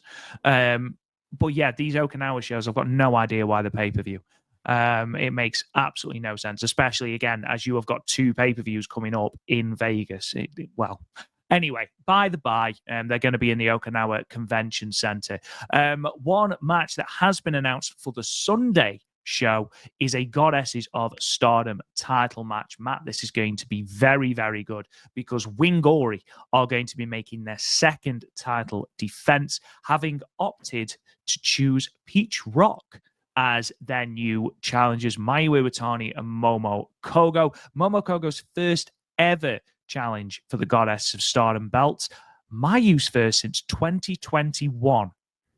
And Matt, I will give you an extra Brucey bonus if you can tell me 2 things. Okay, the first thing, who was Mayu's partner? Don't you dare look at Living the Dream. I'm not going to. I was gonna shamelessly plug it, but it's underneath all my other books. Okay. I was really gonna shamelessly plug because I honestly, I'm not even joking. If I want, obviously you can, I'm sure you can look it up on the internet. But if you want the real way to do it, folks, head on over to Amazon, type in Rob Goodwin, which, by the way, I have a funny story for you, and type in Rob Goodwin, and you can get your book, Stardom's Living the Dream, 10th anniversary in review. Now, I did type in Rob Goodwin on Amazon today because I was going to send some books. I sent some books over to a friend of ours, and when I typed in Rob Goodwin, your 2 books came up, and then there's a book called Rob Goodwin Fitness Podcast. So maybe that's why you haven't been answering my text message now that you're doing a fitness podcast. I'm big leaguing you, mate. That's what it is. I'm big leaguing you. I know your questions. You want to know what the tag match is and like who her partner was and who her opponent was. Was it her and 2021? Was it her and Tam? Wasn't. I know. Was her and Saida versus ALK? It was versus ALK. She actually had 2 matches against ALK that year. Kagama. It was Kagama, yeah. Okay. So she had Starlight Kid. So MK Sisters challenged ALK, and then it was Mayu and Kagama challenged ALK. Both really good matches, really underrated matches. In fact, I think either one or both were over Golden Week, and they were really, really good shows, really good, really good matches. But this is going to be great. A really, really good match. I'm really excited for this, especially Hanan versus Mayu is always a really interesting dynamic because they're both so similar, but also because everyone is aware. Like when Mayu drafted Hanan to Stars back in 2019, she did so under the preface of she is going to be the leader of Stardom one day. And there's always been that between the pair, and that's really exciting. Syuri is just brilliant, one of the most underrated wrestlers on that entire roster. Momo Kogo has been doing spectacular work. I don't expect a title change. I don't think you expect a title change either, Matt. I expect a bloody good match, though. Yeah, I agree with everything. I don't expect a title change. I expect a phenomenal, phenomenal match and probably a breakout performance from Momo Kogo because not unless there's because there's not going to be a red belt match on this show because we know what our next red belt match is. Not unless there's going to be a white belt match on this show, which obviously if Starlight Kid is fit, you know what I mean? If she is fit, I mean, there's a possibility maybe after a successful title defense with Konami, we get that Tomoka Inaba match. Maybe, who knows? But my guess is this is probably going to be the main event of said show. And Momo Kogo has been she's been given a spotlight and she's absolutely hitting out of the park. This is going to be one of the biggest matches of her career, probably main event of a pay-per-view. I don't know how much this building in Okinawa holds, but it's stars versus stars teaming with Mayu. She did say going into the Goddess Tag League last year that she wants this to parlay this tournament into a tag title shot with Mayu. And here it is. And she's doing the best work of her career. Mayu's Mayu. Wingori collectively and as singles wrestlers is the best probably these two have ever been. This is going to be great. There's all the momentum for this to be just another classic tag match in Stardom's history. And it seems like we get one every single week, especially these goddess matches, because their first challenge, their V1 against Crazy Star, was one of my favorite Stardom tag matches of all time, which is saying something for how great the tag division's been over the last 3 or 4 years. But I'm all for it when I saw that this was a match, and we got a match graphic pretty quick. We did not wait on that. We didn't wait on. They didn't wait. They must have known. We want to sell tickets to this. We got to get a match graphic. But I'm pumped for it, brother.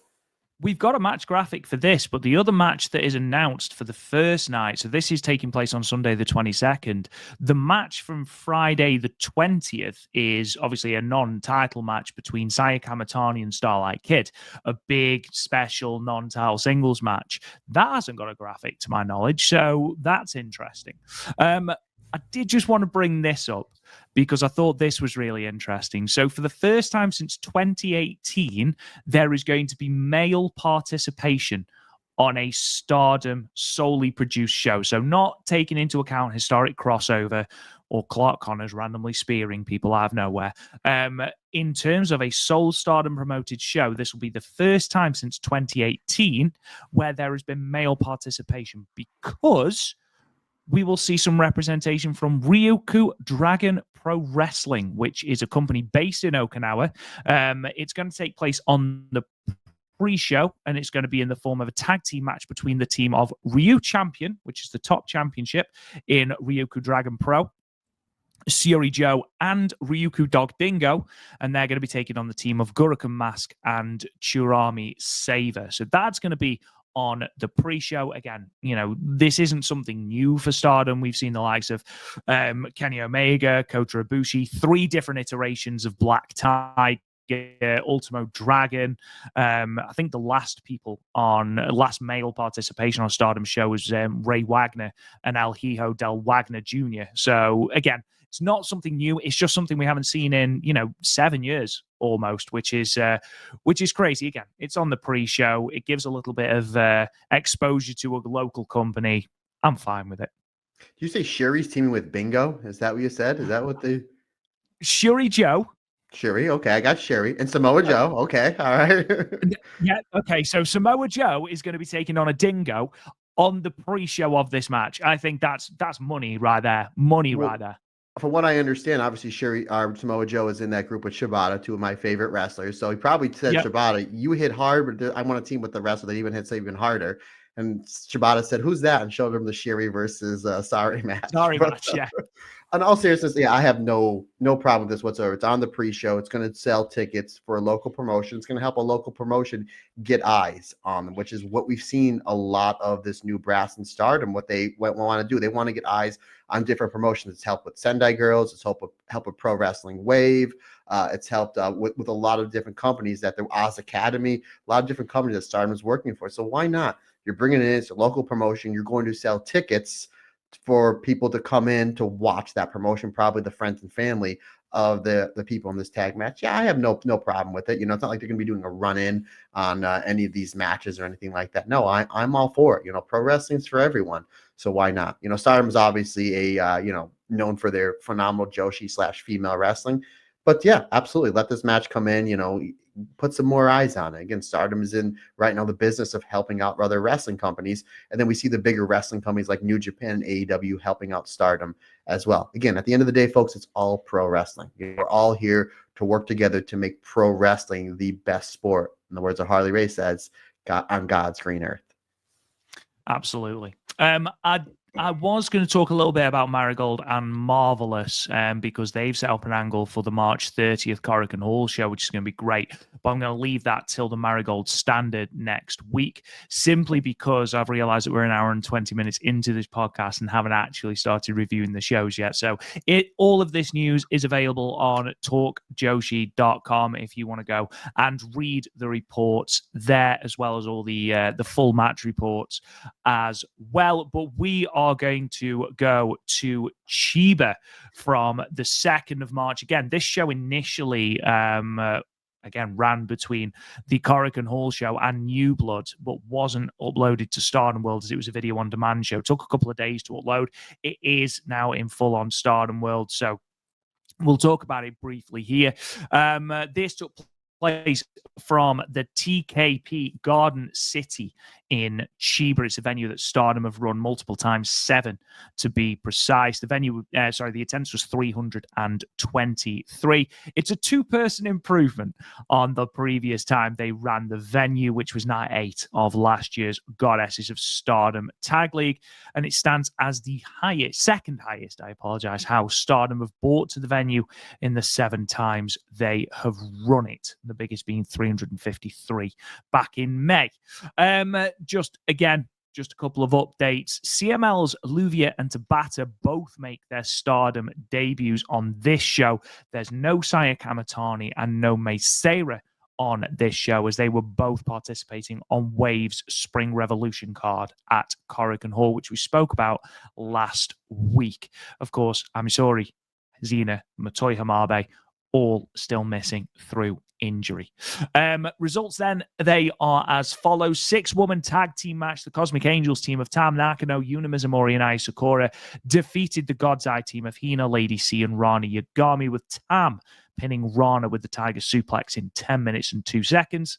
In a 6-woman tag match, the Stars team of Azuki Kogama and Momokogo defeated the Syuri team of Saki Kashima, Syuri, and Akira Kuragani, with Hazuki pinning Akira with the diving senton in 9 minutes and 16 seconds.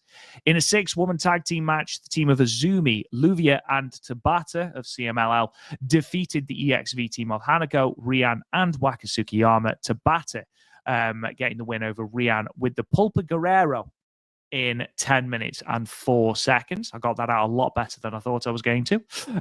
Tag team action next. The Hate team of Momo Watanabe and Rina defeated the new My Himi 2.0, Micah and Uriah Himi, with Rina pinning the rookie Uriah Himi with the diving double knee drop in 10 minutes and 14 seconds.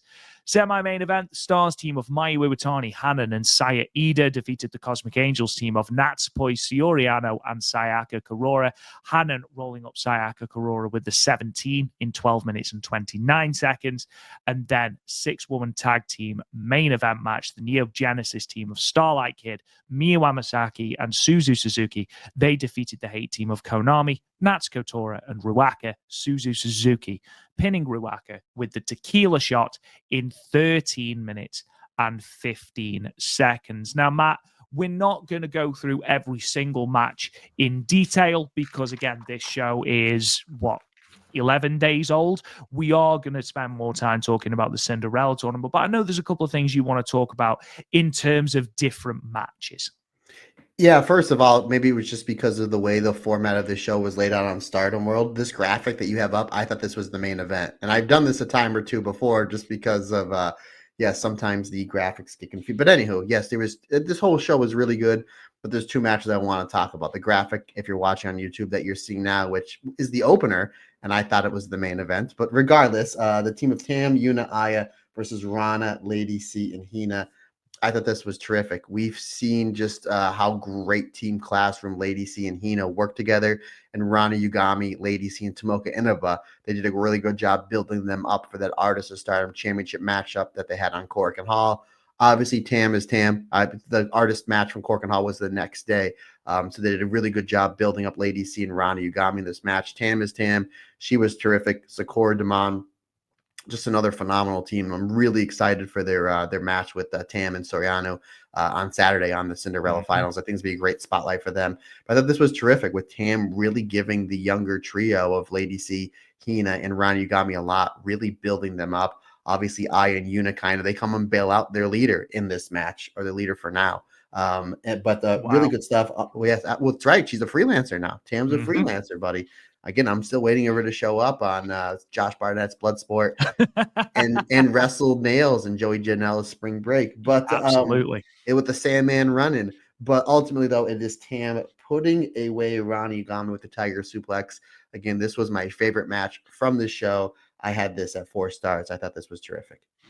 Yeah, it was a good match. Again, multi-women matches, Stardom, you know what you're getting from them. It's just where are they going to peak? And I know that, Matt, another match that you were really into was the semi-main event of the show, which was obviously Mayu's team defeating the Cosmic Angels team of Sayaka Kurora, Natsupoi, and Saori Anou, which was a really good match. Obviously, now we know this is where Natsupoi obviously got injured. It looks like she's done the drop kick through the rope, which she must have done 100 times. Absolutely fine. And it's exactly the same as when Mayu dislocated her elbow. It's a move she's done thousands of times before, and it just unfortunately landed wrong. It looks like she's landed and then gone over her ankle as she's got, and it was literally a snapshot. If you don't know what you're looking for, you miss it. And you can see the instant pain in Natsupoi's face, and she does struggle to move for the rest of the match. Obviously, we hope that everything is okay. She was walking semi-okay on it at Sareeism, but this match, up until that point, certainly was really, really, really good, as you would expect from the 6 wrestlers in ring. Yeah, she wound up finishing the match. You can see she hits it there and she hobbles because, again, the Corkin show was the next day. And we're like, maybe it's kind of an injury angle like they did to Mina, where they never disclosed what the injury was. And obviously, Hate targeted Natsupoi's leg or in her foot on that match. So that's what you thought it was until you saw this. Because, again, this wasn't released until about a week or so later. And like, oh, that's when it happened. Because I believe the first is when it was her and Micah in Sendai Girls. So we're like, did it happen there towards the end of the match? But obviously, this happens early in the match where she does that double basement dropkick. I believe Hana and Mayu, Natsupoi and Hana have really great chemistry. Another really great pairing that I'd love to see them have a singles match. Obviously, Soriano, she comes in and she cleans house here. Sayaka Kurora was built up really well. Excellent teamwork stuff from Wingori. Again, they're your best tag team in this company. They are the tag champions. But then ultimately, you get to there towards the end. Really good waterfall finishes with these two great teams, especially Natsupoi really gutting it out and doing the Syuri double kick sandwich spot, a few minutes after her injury. So really going to show that she didn't need to be there. They could have figured it out. She wanted to make sure she finished the match. It just goes to show you how tough the Murder Pixie is. But it is Hanan getting the 17 roll up on Sayaka Kurora. I had this at 4 stars. And again, fine, I know we're going to breeze through this, but just for the sake of being a completist, I'm just going to go through my star ratings for each and every match. I know you have the graphics. Let's see if you can keep up. You ready?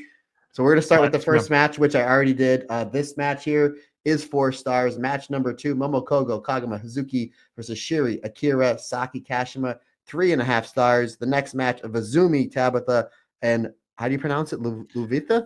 I think it's Luvia. Hoovia? I think it's Hoovia. I think. Ooh, I like that. Hoovie, like Hoovie versus Waka Hanako Rian is 3.5 stars.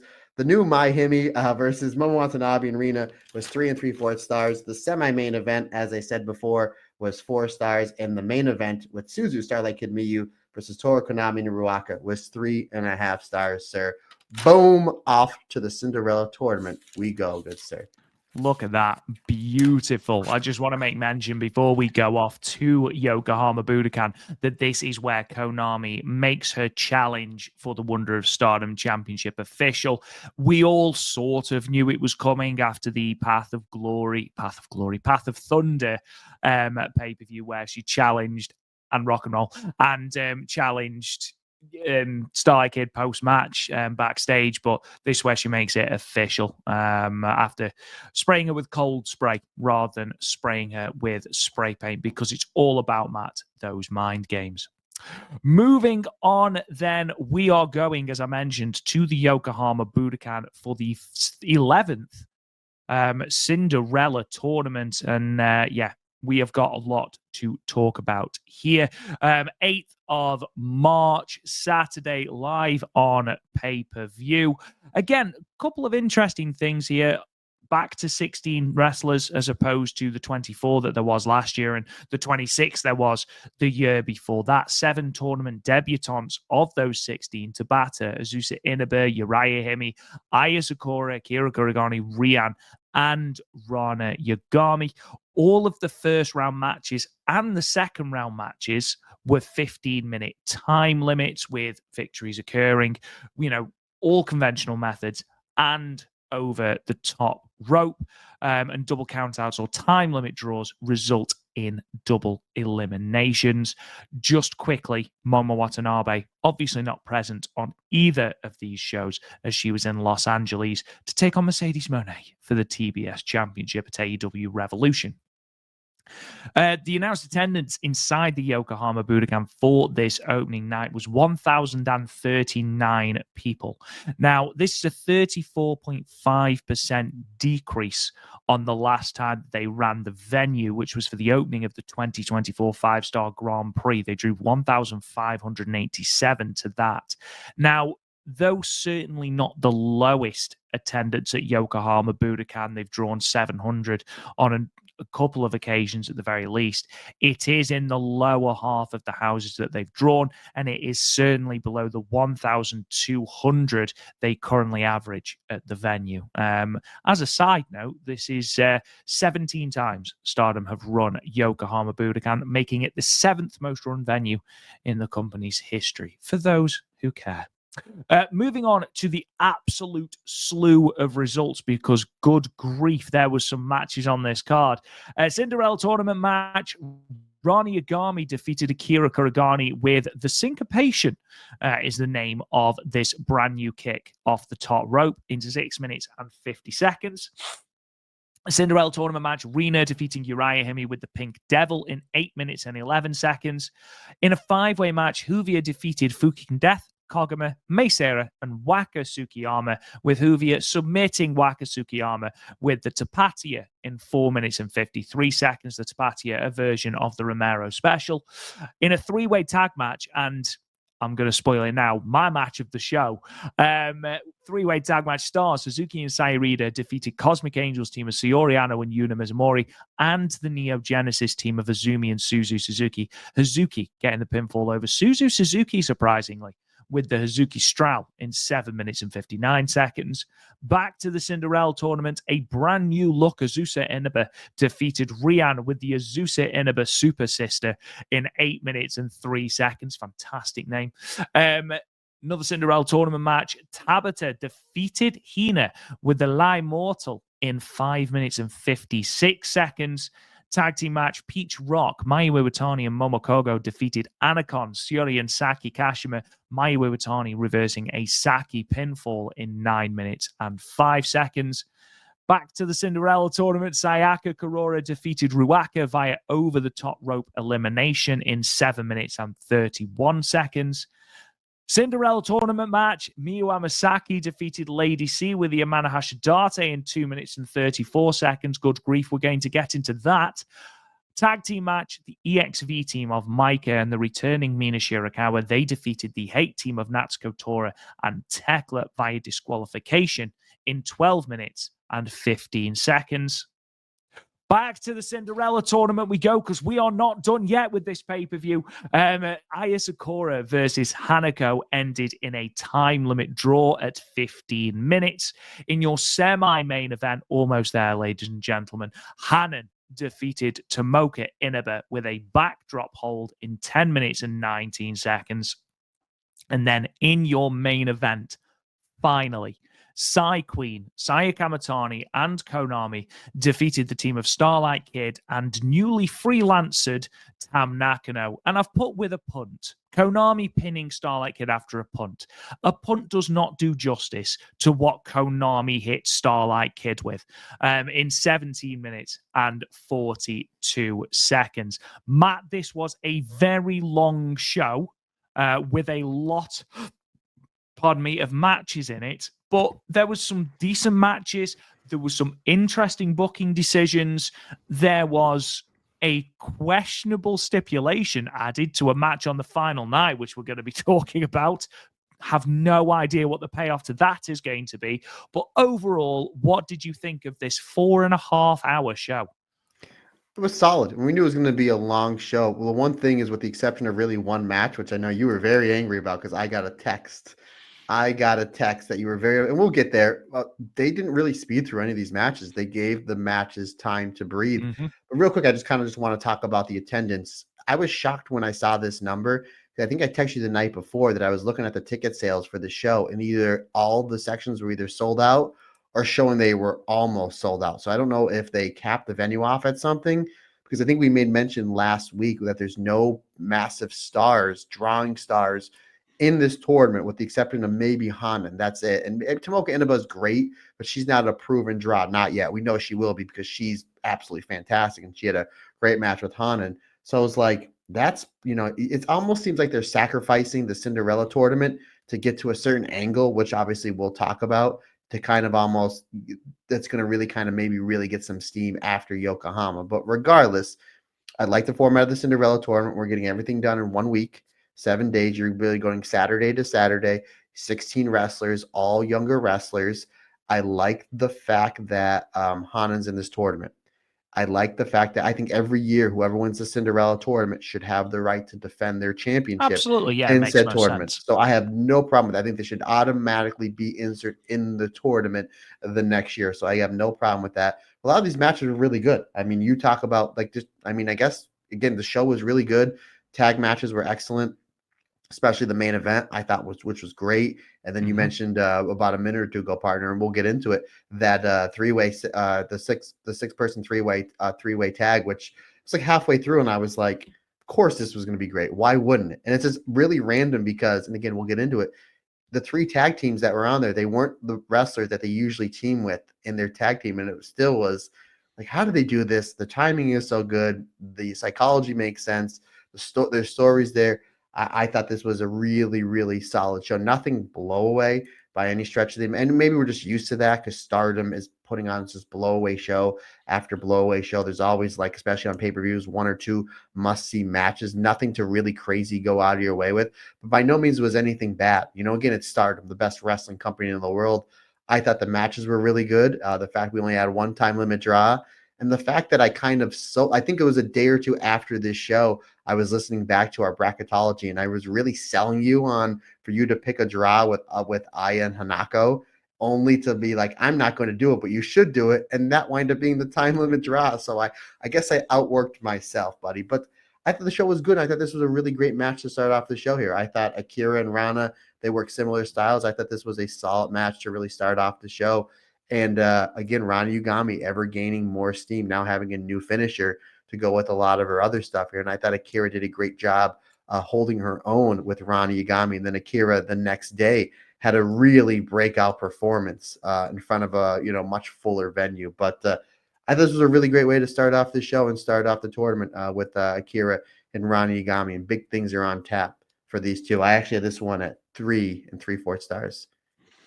Yeah, just looking back at the attendances for Yokohama Budokan, I mean, the attendances fluctuate like just looking at them as a list of numbers. So obviously 1039 for this show.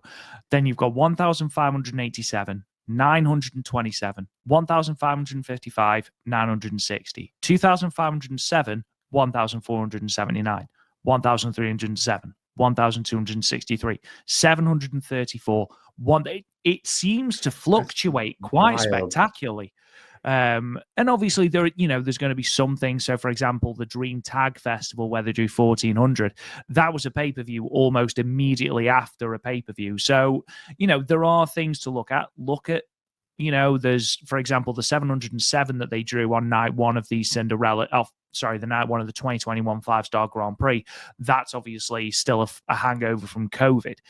But yeah, they have fluctuated in this market quite spectacularly in Yokohama. So take the number with a grain of salt. Again, it does sort of add a little bit of weight to, could they just do this at Korakuen? Because we've seen the number they do at Korakuen. We know that they do well in Tokyo, but again, if you're looking to expand in other markets, and Yokohama's a market they tend to do quite well in, it's just the Yokohama Budokan numbers make for very interesting reading. Well, look. Yeah, I mean, you're right. They want to really establish themselves in Yokohama because where's their biggest show happening next month? In Yokohama. So it's just like kind of, again, you were kind of using this tournament a little bit to just be like, we're going to get to something a little bit bigger. Maybe and again, the wrestling was really good, and it was a packed house on the next night, which we'll get into, but it was a smaller venue. Again, if this is what they're going to do for the Cinderella tournament, I have no problem with it. Either A, go to smaller venues, or B, put championship matches on it. Put a goddess match, put a white belt match, put a red belt match, put an IWGP. Why don't you just do 2 title matches on night 1 and 2 title matches on the final night? That's a possibility to go with. Again, you're kind of, Taro Okada's only been booking Stardom for a little over a year, and he's had way more hits than he had misses. And again, by no means was this a miss as far as quality goes, but as far as attendance goes, they had to look at this and thought, we can do a little bit better. And he's trying something new. And again, Rob, I think this is they're just taking a step back to take 2 or 3 steps forward to get to the big angle that we're probably going to see sometime after Yokohama, going into the 5-star next year. But yeah, I'm really glad. Again, Rob does such a great job with the numbers and showing where the statistics are. But those numbers are really kind of all over the place. They really are. But again, it just goes to show there really wasn't a whole ton of star power on the Cinderella tournament like we've seen in years before. Obviously, last year we had Azumi, Starlight Kid. The year before, as crazy as it was with all those double eliminations, we had Azuki versus Azumi. We had Sai Kamatani versus Mayu Iwatani. We had some Nane Takahashi versus Utami Hayashishita.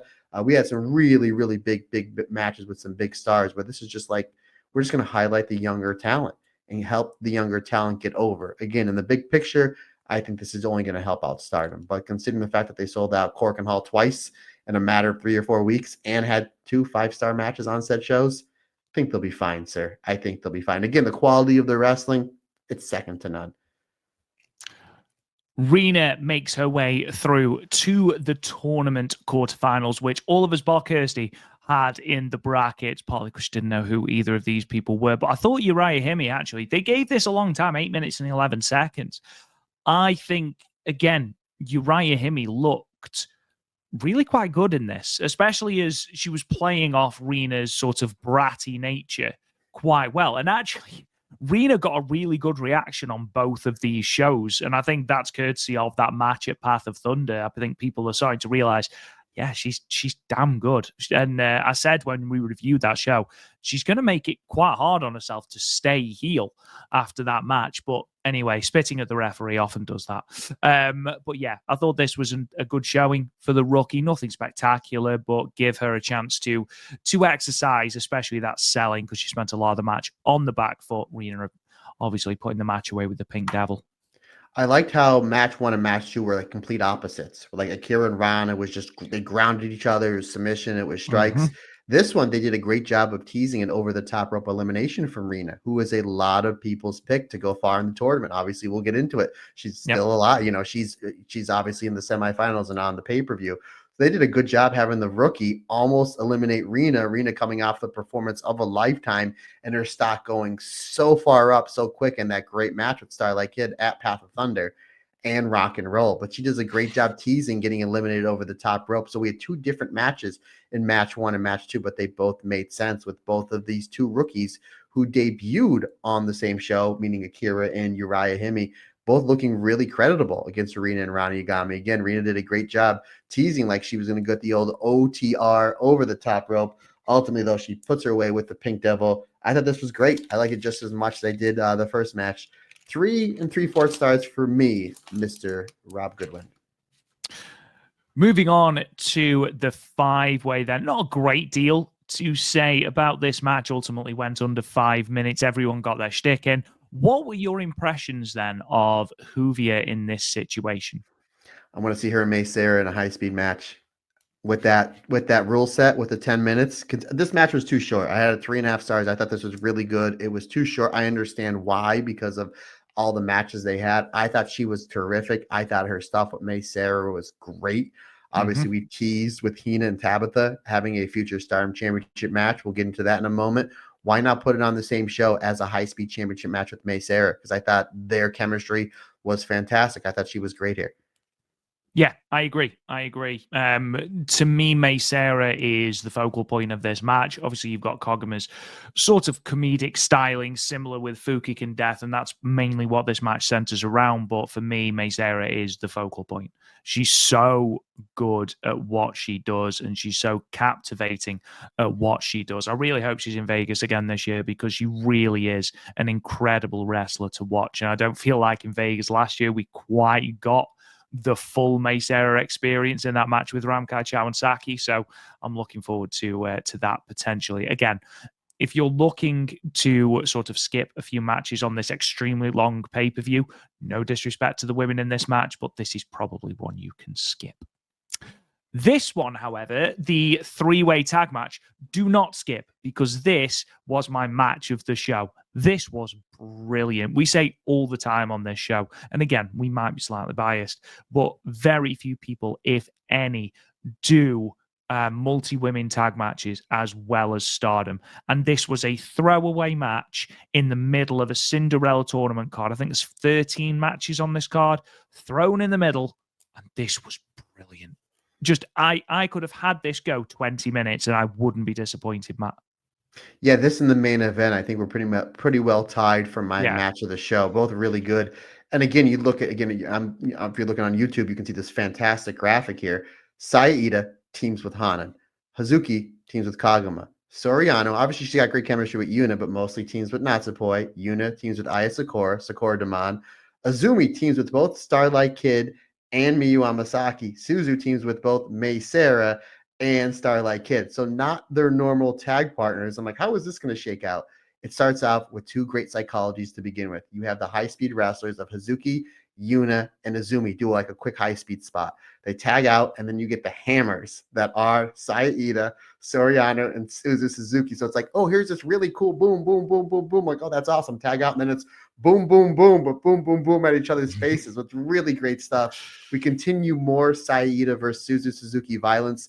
They did a great job building up to their tag match at Path of Thunder, and then had a great match at Path of Thunder. Again, one of my favorite tag matches in Stardom history. And then everything just blends in. We say it all the time. I'm going to say it again. I don't know how they do it with the speed, the ring positioning, the timing, the psychology, and the storytelling, able to pack so much in an 8-minute match. Everybody gets over. These teams all get over, even though, considering the fact they don't team together. Really good closing stretch with Azumi hitting an inapparent kick, hitting Suzu Suzuki in the head, allowing Hazuki to get the Hazuki Straw on Suzu Suzuki. Considering the fact that Suzu Suzuki already challenged for the red belt and already challenged for the goddess belts, for Hazuki to get a win like this, to me, Rob, I think she's the number one contender for the Wonder of Stardom Championship. I'm just saying, to me, that makes sense. Suzu had 2 title shots. Hazuki just pinned clean in the middle of the ring somebody that has earned those 2 title shots. To me, that means Hazuki earns a title shot for the Wonder of Stardom Championship at Yokohama. There it is. Make the match graphic. Somebody even just fake make the match graphic and send it to me. Very much like how you fantastic listeners made us a match graphic for Saida versus Seth Rollins at WrestleMania last year.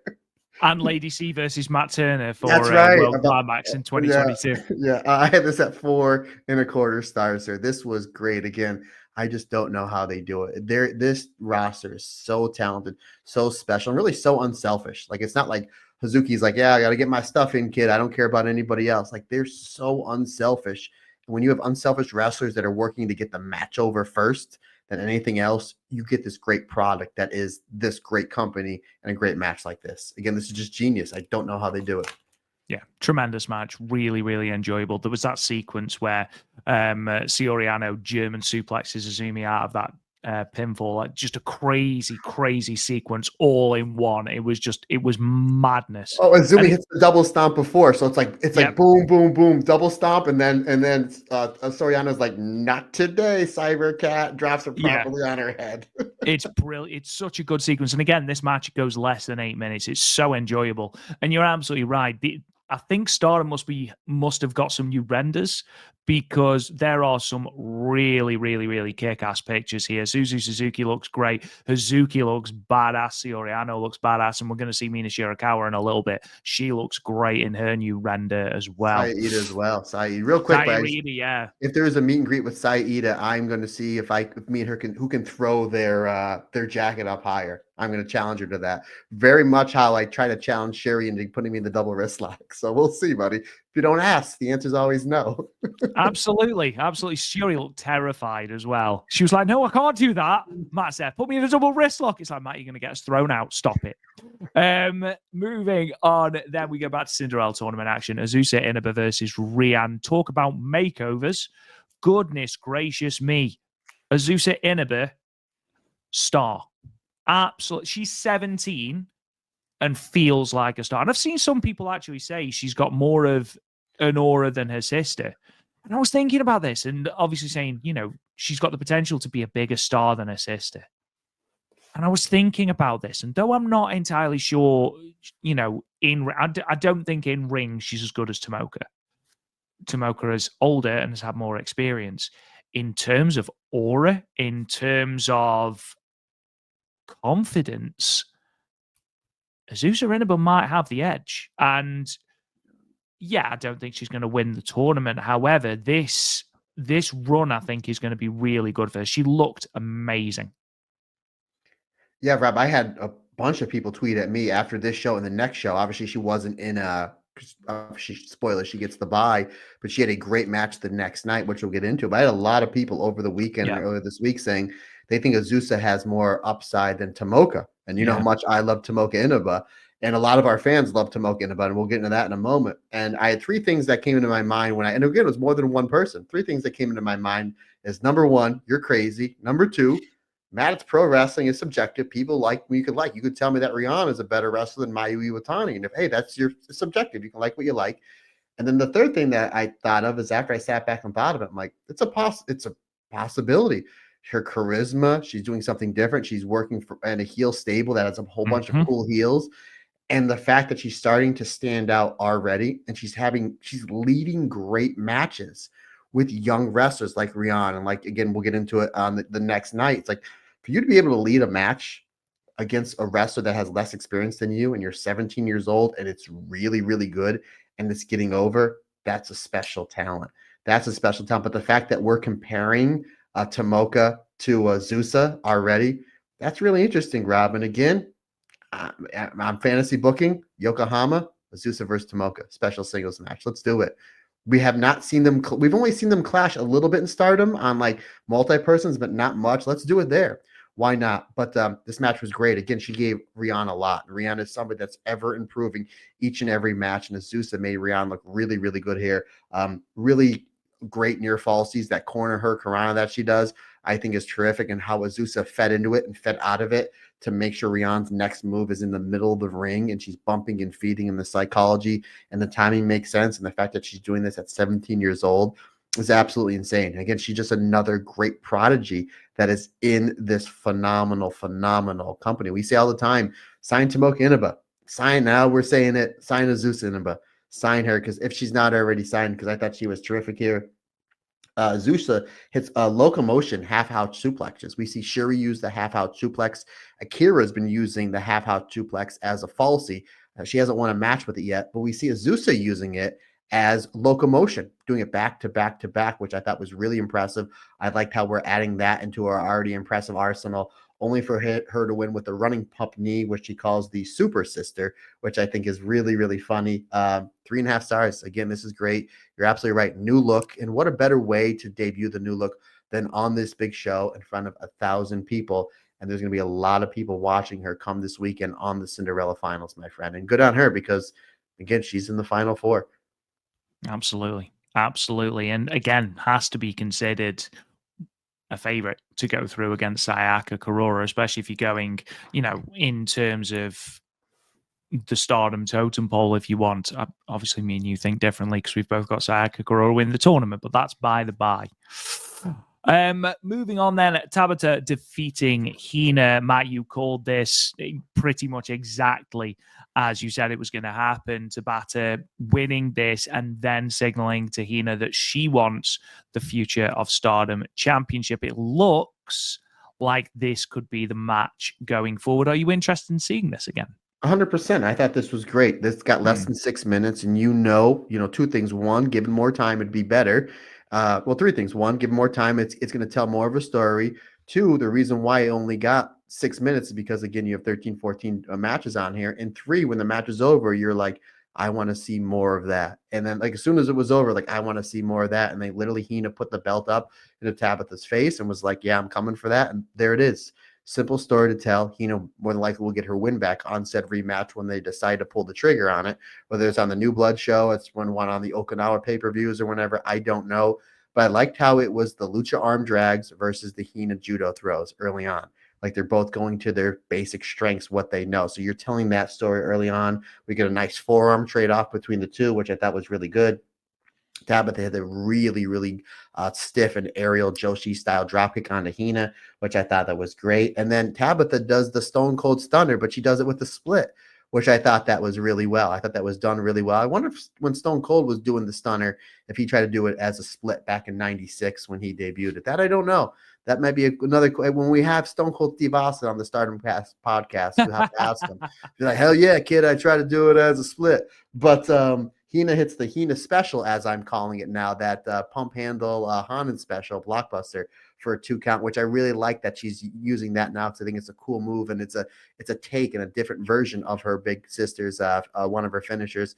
So I like that. But then Tabitha is able to counter the modified jackhammer with the leg trip roll up, which she calls, what's the official name of that move, buddy? La Immortal. You got it, buddy. I'm immortal. Absolutely. Yes. Exactly. Like on the new Ozzy Osbourne album, I'm immortal. 3.5 stars. Again, solid stuff. I want to see this go 10, 11 minutes. Really great instant chemistry between the two. And considering the fact that you have the lucha style versus the Joshi style, sometimes they don't mix. These two made it work, and they told a heck of a story in less than 6 minutes. And the most exciting thing about this partner is, more than likely, we're going to run it back. Moving on then, tag team action, Peach Rock, defeating Anacon. This is a match with Mayu Iwatani and Syuri in it. And genuinely, Saki Kashima stole this match. From the moment she tries to escape Mayu Iwatani by sort of spider monkeying the bottom rope and dragging herself towards Syuri in the corner from halfway across the ring. Brilliant. I loved it. And again, she's so unique a character that she just brings something completely different to a match like this. Yes, obviously Syuri and Mayu Iwatani are your big draws here, and any sort of exchange between those two is always going to be fantastic. Momo Kogo bringing that babyface underdog energy that I feel like, that infectious energy that I feel like she's the only one in this roster that can bring that type. But yeah, Saki Kashima for me was just an absolute delight in this match. I like how Saki and Momo are starting. You're like, oh, this will be good. We all want, no disrespect to Momo Kogo and Saki Kashima, but we're like, we want Mayu versus Syuri, right? Arguably two of the best, if not the best, wrestlers in the world.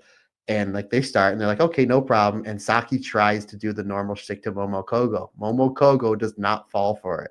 She's like, no, I have her well scouted. They have some really great comedy stuff back and forth. And then Sherry's like, I had enough of this, and just wails on Momo Kogo. Mayu tries to come and make the save, and Sherry's like, nah, you know what? You're guilty by association. You're getting it too. She wails on Mayu. We only get a little bit of Sherry versus Mayu. Again, it's 9 minutes. The main story here we tell is getting Momo Kogo over, and especially Peach Rock as a tag team. Towards the end, we see the double 619. We see that spot they do where Mayu Banderas Momo Kogo over the top rope. She hits the super kick, and then Momo Kogo comes in like one leap with that 180 body press that we saw them do, I think, in every match in the Goddess tournament. So again, it's just like, well, they're really putting a focus on Momo and Mayu as a team here, and now we know why, because they're the next challengers for the Goddess belts. Makes sense. And then I liked how Mayu outsmarts Saki Kashima, very much like Momo Kogo outsmarted her in the beginning of this match, and reverses the Kishi Kasai. Sometimes it works, sometimes it doesn't. They finally had it well scouted. They must have been very motivated after the marathon Cork and Hall match that they had with Stars and God's Eye the week before. 3 3/4 stars. Again, a solid match. Not enough Sherry for me, but the story is getting Peach Rock over to build them up, to make them look credible going against Wingori coming up in 2 weeks' time, partner. I think you got more than enough Syuri during Sareee as a Matt. Stop being greedy. Yeah, you know what? You're absolutely right. And I watched that match twice. It's really weird because it's like very rare for me to watch a match twice because I'm so busy. But I watched Tam versus Sai Kamatani 3 times and Syuri versus Sareee twice. So yeah, this what can You're I only say? human. Yeah, I'm only human. I'm only human. More human than human, as Rob Zombie would say. Exactly. Moving on then, back to Cinderella Tournament action. Speaking of renders, how good is Ruaka's render on that picture? That's Wow. great. Yeah, like looks like Suzu Suzuki a little bit there. She does. She looks like a proper badass there. This was a great little story that they told here, Sayaka Kurora and Ruaka. Basically, Sayaka Kurora defeating the odds, as it were, because Ruaka takes the vast majority of this match. Sayaka Kurora relying on pockets, fails again with the Tokameki sliced bread, but does eventually win when she's able to almost flukily take Ruaka off the apron for an over-the-top rope elimination. I thought this match worked exactly as it needed to. It got Sayaka Kurora over as the underdog babyface. It got Ruaka over as a heel. Don't think it hurts her at all losing in this way, especially as she tries to beat down Sayaka Kurora afterwards as well. And ultimately, it was the cheating that cost her. Did exactly what it needed to do, exactly what it said it was going to do on the tin. This match had so much drama for a lot of different reasons. One, if you remember Ruaka cheating to beat Kagama and Hazuki in round 1 and round 2 of the tournament last year. Sayaka Kurora is a tournament favorite. And again, my pick, Rob's pick, and my wife's pick to win the whole tournament. We kind of have an idea if she does win the tournament where it's going to go, which will play for a huge story going into the 5-star and the end of the year, which I think would make sense. But at the same time, you're like, maybe we outthink ourselves, which we do sometimes on this podcast, and maybe Ruaka cheats to win. And you have that over-the-top rope stipulation, which adds to the drama of the Cinderella tournament. I was sitting on the edge of my chair in the last 90 seconds because I was like, oh my God, like maybe Ruaka's going to win, because she kicks out of the spear, the big Takameki spear. And I was like, that's kind of her finisher. Like Ruaka's kicking out. I'm like, oh, now they're going to swing back and Ruaka's going to win. We get the dumb crate comes into play. I'm like, oh, here we go again. You're building the anticipation. They do a falsie there. Sakura almost goes over the top rope. She goes too often, and eventually Sakura hits a spear while Ruaka's on the apron, sending Ruaka out. I thought this was a great match where Ruaka dominated majority of the match. Where anytime Sakura made a comeback, it was like all of her big moves. It was, the rear naked choke. It was that twisting forearm she does off the second rope on a springboard, which I really like that she's adding that. She once again cannot hit the sliced bread number 2, which I think she's 1 for 50 on that. She hits the spear. Really great cheating, not in front of the referee, that added to the drama in this match. That for a good minute or so, I was like, oh my God, they're putting Ruaka over. Oh, they're going to get this whole idea we had with Sakura winning this tournament is going to be gone just in round 1. And ultimately, though, they completely 180'd it on me 2 or 3 times. Sakura gets the winner. Again, solid match, but it's the building of the drama with the over the top rope that added so much to this match for me, partner. 3 3/4 stars. Again, great teasing over the top rope. Great job. Great use of that stipulation in the Cinderella tournament in this match. Yeah, absolutely. The fact that there was only one match that ended with an over-the-top rope elimination as well in this first round, didn't overuse it. There was only one draw, didn't overuse it. I think most of the matches were booked well, I think, in terms of their finish. Right. Okay. So Miyu Amasaki versus Lady C. Now, I don't have an issue with Miyu Amasaki going through at all. I think Miyu Amasaki's great. 2 minutes? Like, I am fully aware that there were 13 matches on this card, and you're telling me that this is the one that needed to be cut for time, are you? Miyu Amasaki, like, you have just spent Korakuen Hall building up Lady C in this fantastic Artist of Stardom match, saying it's her best performance ever, it's a breakout performance for Lady C. She gets rolled up in less than 3 minutes. Like, I have no issues with it. But even the story of the match didn't really make sense for her to be rolled up. Like, I'd get it if it was a mistake or something like that, but it didn't seem to be that. It seemed to come out of absolutely nowhere. Now, I know that obviously she got a very heavily taped back, and I don't know if that had something to do with it.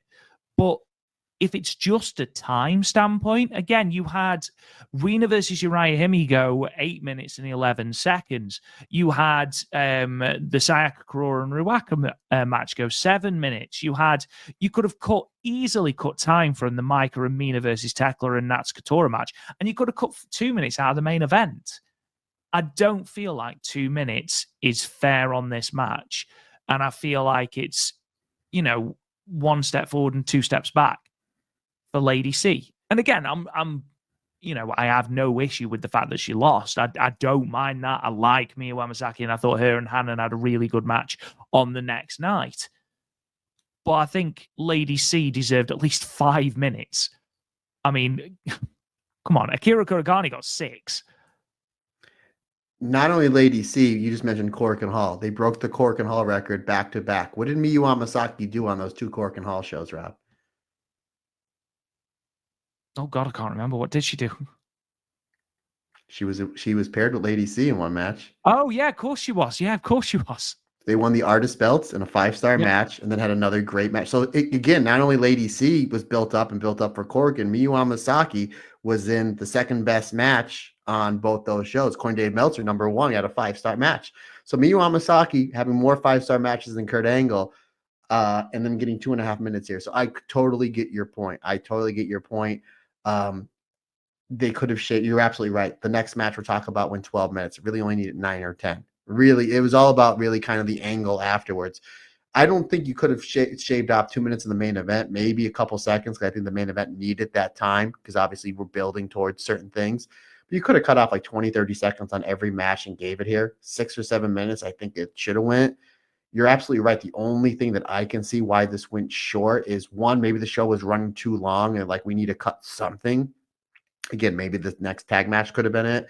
But the fact that we've seen Lady C taped up so much, like she's clearly banged up going into matches, not wrestling like it, because she's wrestling her heart out. I like the finish. I like how it came about. I just wish it would have happened 6 or 7 minutes in. I had 3 1/4 stars. I thought it was a fun match while it was in there, but I totally agree with you. The fact that this only went 2.5 minutes, and considering the fact you've been building Lady C up as much as you are, and Miyu Amasaki for a point in time was a double champion, at the future Stardom champion, and she's currently still 1/3 of the Artist of Stardom champions with the Zooming Starlight Kid. And you're in this tournament to push the younger wrestlers. Obviously, she gets a win here, and you're right. The next night she has a phenomenal match with Hanan, but you're on a pay-per-view in front of 1,000 people, in front of a venue you run quite a bit, and you only give this 2.5 minutes.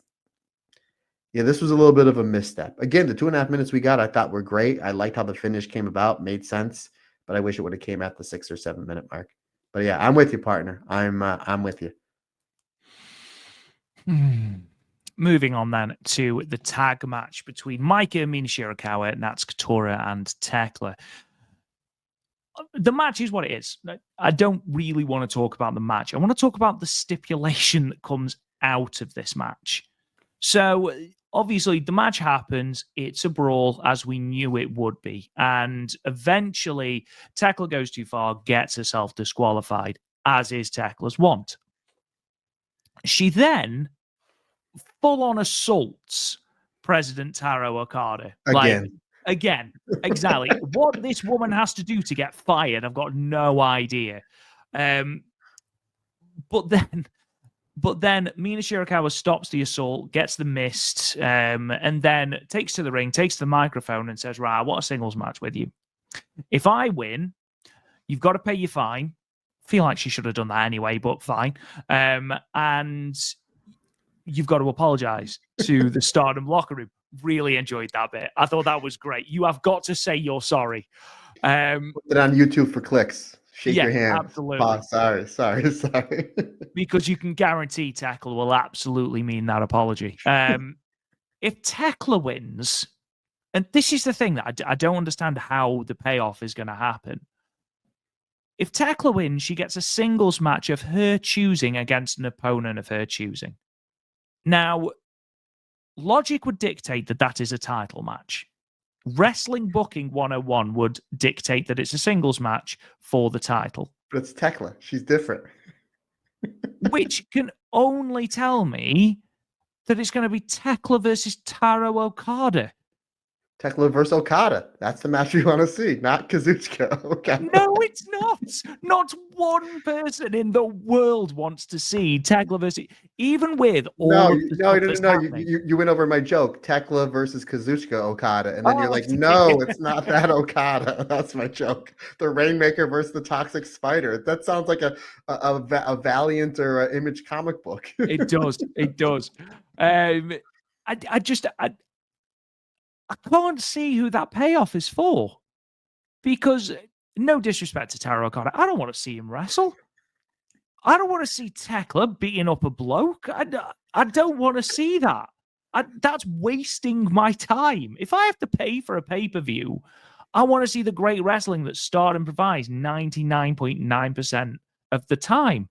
I don't want to see that. And that's the only thing that payoff can possibly be. Isn't it? Because, like, we've seen her assault Taro Okada multiple times now.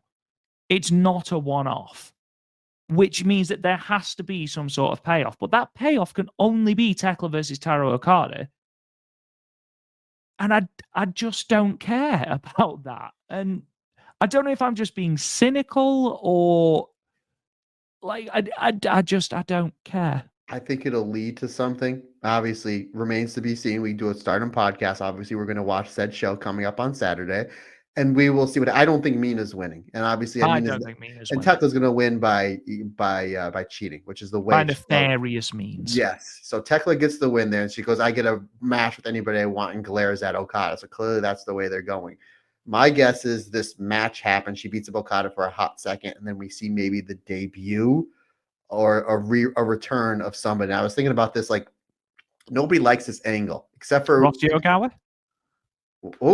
I was gonna say maybe this is where we see Sareee come back, or we see maybe Chihiro Hashimoto, something like that, to pop the crowd. Like, oh, that was the way to get them in. That's the only way I can see it, is if maybe it's because, again, you're beating up on the president. You're gonna have, like, the only way that can end is Tekla's going to be beating up Okada. Someone's going to come in for the save. You know, is it a Micah? Is it a Mina? I think that might be a great way to maybe bring Chihiro Hashimoto in. She beats up Thekla. You might have Mina or Micah already out there because they're kind of the reason why this match is happening. I don't know. It remains to be seen. It's interesting in an odd way. I agree. Like, you know, it's not going to be Syuri versus Sareee, but it's good. Obviously, Mina versus Thekla is going to be good because Mina's great and Tekla's great. But the stipulations is really weird. And Mina's like, you need to apologize and pay your fines. And I'm like, oh, she didn't do that already? I'm like, okay, fine, whatever. But it's just why is she still allowed to compete? Yeah, like, you know what I mean? That's like if I get all these speeding tickets and I don't pay them, like, I'm still not able to drive my car, right? Like, exactly. Again, hey, I don't know technical logic. It's really weird. I will say this, Rob, because we're going to get into it in a moment, that the only people that I have seen that want to see this match is the Tomoka Inaba fan base, because they were not happy she exited round one, and they're like, yes, Thekla, this is for us. That's what I had people tagging me on. Again, we mentioned when we did our bracketology that majority of our listeners had either Rina winning, Tomoka Inaba winning, or Saka Kurora winning. I'm like, I can see Tomoka because, you know, how great of a wrestler she is. And then she loses the match with Hanan, and then like the next day, I got tweeted that gif of Thekla beating up Okada, and like, this is for the Tomoka Inaba fans. Thanks, Thekla. And I was like, I don't think that's what it was about, but I get it. You know, you're making a fun thing out of it. Yeah, considering the fact that some of the booking that Stardom has been doing has been really, really good. This is kind of missing, but at the same time, I think it's leading towards something. I just don't see them having the match and then Okada hitting the spear and jackhammer on Thekla, you know what I mean? And then challenging for the white belt. Don't think that's going to happen. How funny would it be if Okada does win with the Rainmaker? Would be brilliant. Would be brilliant. I am expecting at least a Spanish fly from the top rope. Yeah, I think this match was good though. So again, look who's in the match. You got more Mike and Tor beating the crap out of each other, which never gets old. Obviously, again, Mina and Micah, their tag chemistry is terrific, really good. And again, I would have loved to see them being a team in the tag league. Even though Hi Mate was really good as a team, I think Mike and Mina have really great underrated chemistry here. For a match, again, 3 and 3/4 stars. It was a great match, but everybody's talking about the angle and kind of scratching our head where neither of these stipulations make sense. It's like, if I win, you have to apologize and pay your fines. And Tekla's like, if I win, I get a match against anybody. And it's clearly going to be against the president and Okada. Like, I don't want a championship match. That's not what I want. I don't want like a loser leaves faction and joins hate. No, I want a match with Taro Okada. How funny would it be if they do the finger point of doom, and Taro Okada joins hate? Oh, Jesus Christ. I'm throwing everything out there, bud, because I don't know what's going to go. Again, I think you're going to see Okada get saved by somebody that's either returning or like a debuting of a new wrestler that we kind of already know who it is. Again, I don't know. Well, I guess we'll find out on Saturday, buddy, because I don't know when that match is going to be. My guess is, do they do a blow off right there? Like she wants, I want the match now. I don't know. I don't mean now Ishikawa. I don't know which way they go about it. Yeah, I don't know. It's not hitting for me at all. But we'll see. We'll see what happens after the 15th. We're gonna cover it regardless, folks. Whether you love it, hate it, loathe it, or whether it leads to, you know, who knows. But we will cover it here and do it in a positive and what I think fun manner, as I always say. Absolutely. Moving on then to Hanako versus Aya Sakura. This was the match that ended up going the time limit draw, not as we thought the Hanan and Tomoka Inaba match. Were you surprised that this was the one they opted to go for the time limit draw? Obviously, the match itself was really good, some really hard-hitting work from both women. Were you surprised that this was the one, though, that went the time limit?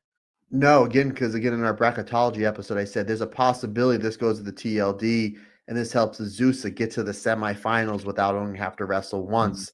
So it's like, I got that. Like, okay, I understood, especially the pacing. Like, the match starts out, and Aya Sakura is trying to use those low kicks like you would see a Muay Thai fighter to try to gauge her distance, because clearly she does not have the size or strength advantage, but may have the technique advantage. Then Hanako closes the distance and then locks up, tries to grind Aya down. Aya is able to counter. Some really great hard-hitting stuff back and forth. And considering the fact how big and opposing Hanako is, that Aya really took it and really gave it back to Hanako. We've seen Aya really bringing the strike game forward in those last few months, especially those matches with Chi-Chi, which, again, we're getting another one soon, which I'm super excited for. I thought it was great. They're really great. You're getting towards about 10 minutes in this match. Again, like a 50-50 match. We get a great forearm trade-off between the two of them. Aya Sakura escapes the JP coaster, hits a brutal head kick onto Hanako that drops her, and then she transitions that into the triangle choke. Again, I love it when I'm watching an MMA fight and somebody hits a big bomb of a strike that leads into a submission. You kind of just shows the striking game and your grappling / submission / catch wrestling game, which Aya does that really well. I thought that was falsy there. Hanako hits the rampage bomb, gets out of that, but then Aya Sakura still keeps the triangle choke in there, like really dead set on getting that move over, trying to choke out one half of the New Blood Tag Team Champions. I thought that was really good stuff. Aya hits a flurry of kicks, goes for the cherry blossoms, as we now know they are called. However, bomb after bomb after bomb leads to a near fall there. We thought we were going to get a submission there. Aya is able to get out, and then we just see the two of them as the time's counting down. I'm like, now about a minute left. This is clearly going to go the time limit draw, and they spend the last 20 or 30 seconds just trying to hit each other as hard as possible. This was great. Again, the fact you have two wrestlers that are wrestling a year and a half, giving them 15 minutes out there with no Micah, no Tam, no Surianu, no Mina Shirakawa. No, it's basically just the two of them going back and forth for 15 minutes in front of 1,000 people. I thought this was great, and it was my second favorite match of these opening round tournament matches. Not shocked it went 15 minutes. I'm glad it got 15 minutes because they told a great story. 4 stars for me. And again, just goes to show the depth of the roster, having these two younger wrestlers go 15 minutes and literally almost nonstop.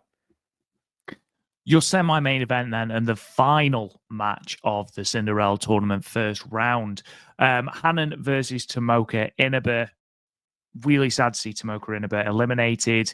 However, you weren't going to get 2 time limit draws back to back. Tomoka Inaba's time will come, I'm sure, especially with her doing more and more Stardom dates. For what it was, though, this was a really, really good match. And we knew it would be. It's all right.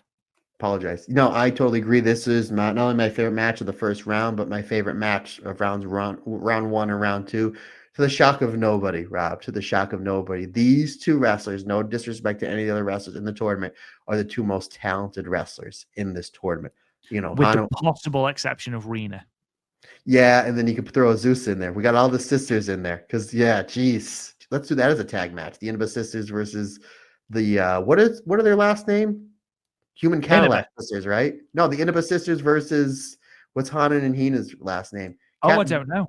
DeVille, right? Dorian DeVille, isn't that? See, I set you up for that one, buddy. Great back and forth match. Tomoka really towards the end really started dominating this match. There was basically the striking versus like the submission style of Hanan. You're telling a really great story back and forth. Hanan is able to hit a rocker dropper and the Hanan special for a 2 count, and then Tomoka Inaba comes back with just drops Hanan with a Miracle Crow Cop style head kick. I thought that was great. The Inaba drop gets countered. Hanan does the 17 roll up. Then she runs into the Inaba drop. I thought that was great, and I love this finish. I mean, Tomoka's really putting it towards Hanan, really working towards that Inaba drop, really using the striking to build toward it. Eventually, she hits it, and then when she hits it, she goes to run to go give the 1-shot, 1-kill Tomoka kick. Hanan, who has great resilience, very much like Mayu, is able to suck it up, and then she's just like, her back is towards me. I may as well just grab her and hit her with a backdrop. I thought that was a great story, a great finish where basically she gets the victory out of the jaws of defeat. This was a terrific match. Tomoka, I know there's a lot of Tomoka Inaba fans out there that had her winning the whole thing that were upset over this. And I get it. I agree. I'm a massive Tomoka Inaba fan. Yeah, me too. I love the finish. Again, Hana won this tournament last year. Hana was on the back foot for the majority of this match. Tomoka properly whooped the winner of this Cinderella tournament last year. And again, it looked like she was getting ready to put her away, and the finish was just genius. And I understand why you want Hana to be on your pay-per-view because you're trying to sell tickets. Hana won this tournament last year. She's one half of the Goddess Champions. She, was in the co-main event of the biggest show last year, second biggest show last year, All-Star Grand Queendom. So it makes sense. Again, I think this was a brilliant match, 4.25 stars. And as great as this match was, the finish really did it for me. Again, for her just to stop the 1-shot, 1-kill kick and just drop Tomoka on her head. Again, almost shocking with that. Terrific stuff. And they got this all done in about 10 minutes, partner. We move on then to the main event, which saw a couple of previews with obviously the Yokohama retirement match being announced between freelancer Tam Nakano, who's still been booked on every show, but we'll skate over that, versus World of Stardom champion Saya Kamatani, and then obviously the white belt match that we know we are getting at the Cinderella Tournament final, Starlight Kid and Konami. This was really, really good. This was really good. I'm amazed that I'm not getting bored of Tam and Saya. They still have that energy around them that you are captivated. You want to see what they can possibly do to one another to escalate this even further. But more than that, again, we saw what happens when Konami is motivated. When Konami has something to really sink her teeth into, she performs. And again, she had some really, really good exchanges with Starlight Kid. None as clean as that kick she delivered at the end, which genuinely was like a rugby kick.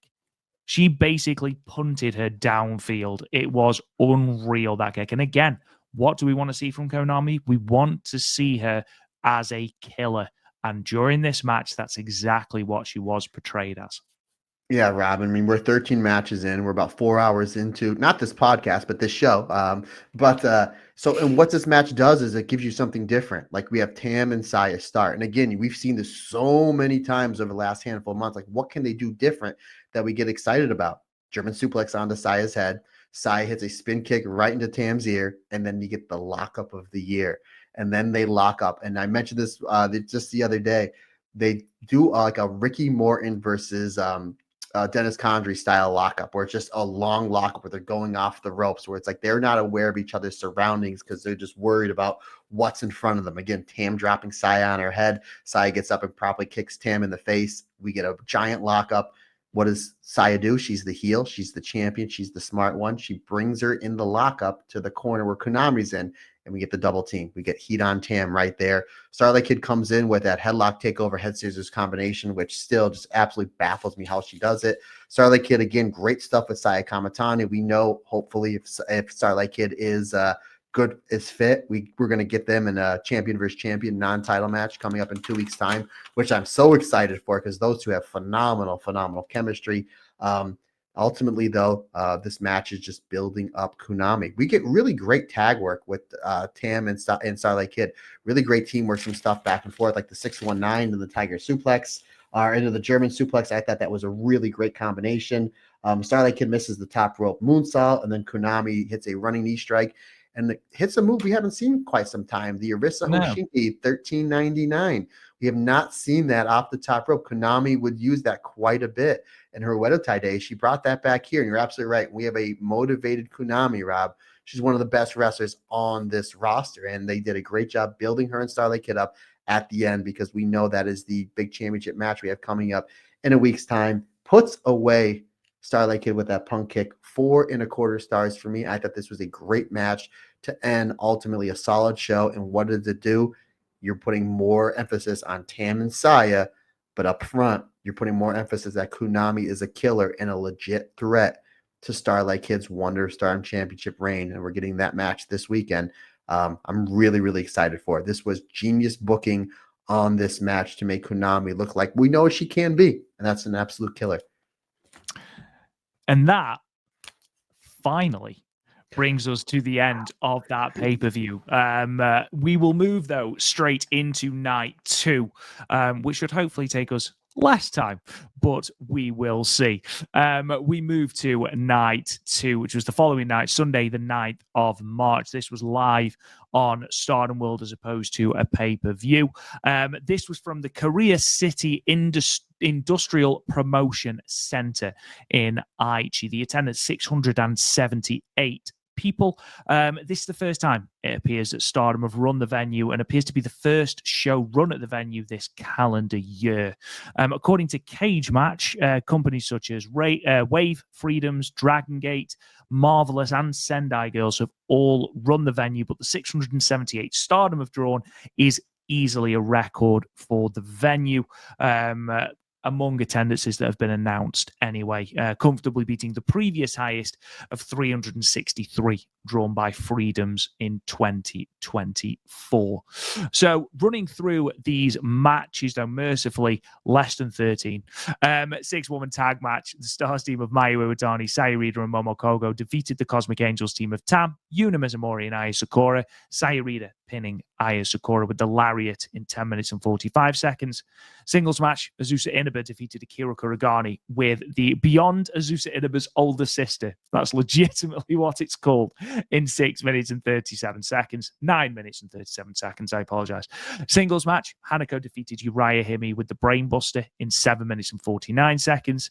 8-woman tag match, the God's Eye team of Syuri, Saki Kashima, Hina, and Tomoka Inaba defeated the EXV team of Maika, Mina Shirakawa, Waka Tsukiyama, and Rian. Saki Kashima pinning Rian with the super hot knee in 10 minutes and 12 seconds. Cinderella quarterfinal matches now, 3 back-to-back, with Azusa Inaba obviously going through via a bye. Rina defeated Tabata with the diving double knee drop in 7 minutes and 40 seconds. Hanan defeated Mio Amasaki with the blockbuster hold in 7 minutes and 40 seconds. Sayaka Kurora then defeated Rana Yagami with the Tokameki Falcon Arrow in 11 minutes and 44 seconds. And then in your main event, the Neo Genesis team of Starlight Kid, Mei Seira, Azumi, and Suzu Suzuki defeated the hate team of Saya Kamatani, Natsuko Tora, Konami, and Ruaka. Starlight Kid getting a win back by pinning Konami with the Momo latch in 16 minutes and 7 seconds. So, Matt, obviously, we started live on YouTube, by the way, with Stars versus Cosmic Angels. We get Stars versus Cosmic Angels. We know what's going to happen. It's going to be a great match. This, no exception. Again, smart move on Stardom, giving this match free on YouTube. You're trying to sell more subscriptions towards your Stardom world. Again, packed house, smaller venue, 678 people, as you mentioned before, partner. And you're starting off with a hot match. You have Sakura Damon and Tam versus Momo Kogo, obviously Mayu Utani and Saida. This was terrific stuff. Anytime we get Tam and Mayu in the ring, it's absolute magic. But the main focus on this for me was just the bombs between Ida and Yuna. Like these two properly were just like, hey, let's go out there and let it all hang out. And these two with the chops, the layer, especially towards that at the end with Sai hitting that huge running layer onto Yuna. I thought that was terrific. Again, another big part of this match was building up Mayu and Momo Kogo with Peach Rock, with a lot of their double teams, making them look really good. And Sakura Damon as well. I would love to see Momo and Mayu versus Aya and Yuna, because I thought their stuff that they had was really good. Again, Tam comes in, she plays the hit. She does a great job leading her team, even though she's a freelancer. But you know what I mean? She's very familiar with said team, you know what I mean? But I thought there was excellent stuff, again, with the highlight of this match being the closing stretch with Ida and Yuna just dropping bombs on each other. My type of wrestling, my friend. 10 minutes, 45 seconds, as you mentioned. 3 3/4 stars. A great way to start off this fantastic show. We obviously had the Okinawa Goddess of Stardom title challenge immediately following this match as well, which we talked about during the news segment. We then got 2 back-to-back singles matches with Akira Kurogane taking on Azusa Inaba. Matt, you were impressed with this match, I know. Really good. Again, Akira, she's only been wrestling a handful of matches. Azusa, even though she's been wrestling 2 or 3 years, she's 17. Like that Winger song, she's only 17. But this, I think, again, it's Stardom. You know it's going to be good. But I was blown away by how great this match was. The drama, the psychology, the ring position, the fact that there wasn't any holes in here. Like nothing was missed time. You couldn't see any missed calls. And for somebody 17 years old and a wrestler that's only been wrestling a handful of matches, to have this good of match and really have almost 700 people on their feet, in the palm of their hands, especially towards the end of this match. I thought this was really great stuff. Really great submission wrestling from Akira. A deep cross face on Azusa Inaba. Azusa really sold it like she was in real trouble here. And a lot of people thought that was going to be the tap out finish. I like that. We get a brutal kick exchange between these two, which, partner, I am all for. I mean, these two properly wailed into each other. They say styles make fights, and these two have very similar styles, and they worked really, really well together. Azusa hits the pump knee, and then Akira comes back with a backslide for a 2 count that a lot of people bid on for a falsie. And then Akira hits that half-house suplex, like I said before, that she does, and she uses as a false finish. Great bridge on that for a 2 count. Ultimately, Azusa comes back with a kick exchange, that brutal palm strike that sets up that running knee that she calls better than Tomoka. Is that what it's called? The exact name of it is Beyond Azusa Inaba's older sister. So basically, I'm just better than Tomoka is the name of this. How funny would it be if it's another older sister that she has that's she's like a scientist or works for NASA or something, and that's what she's referring to. Again, this was great. Again, for how young these two wrestlers are, not only in their career but life, to have this great of a match and everything to make sense. I mean, this roster is so loaded, so absolutely loaded, so deep with talent. And you know what the scariest thing is, Rob, is? They're only going to get better. Yep. These two are only going to get better.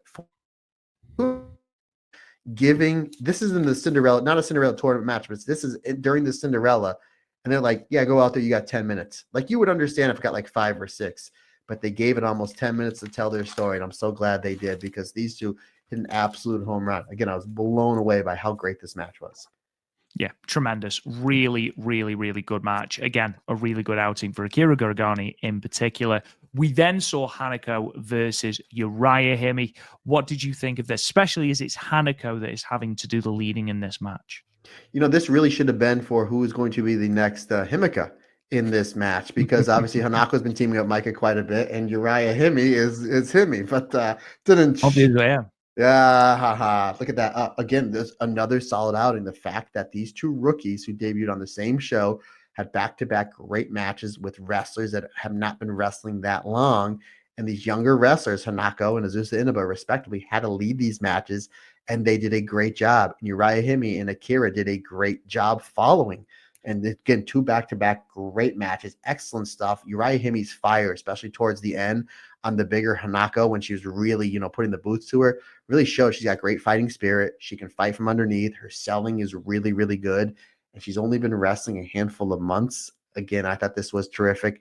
It just shows the depth of the roster that is Stardom. I loved how she had just had these flurries of forearms on Hanako. Hanako started selling. Then Hanako's like, I got to end this one. She hits a huge lariat, huge big boot, and then a stalling suplex for the win. I had said 3 3/4 stars. I thought this was brilliant. And again, watching these two matches live back to back just goes to show you how deep this roster is. Really, really great way to set up this next tag match. Speaking of tag matches, EXV versus God's Eye.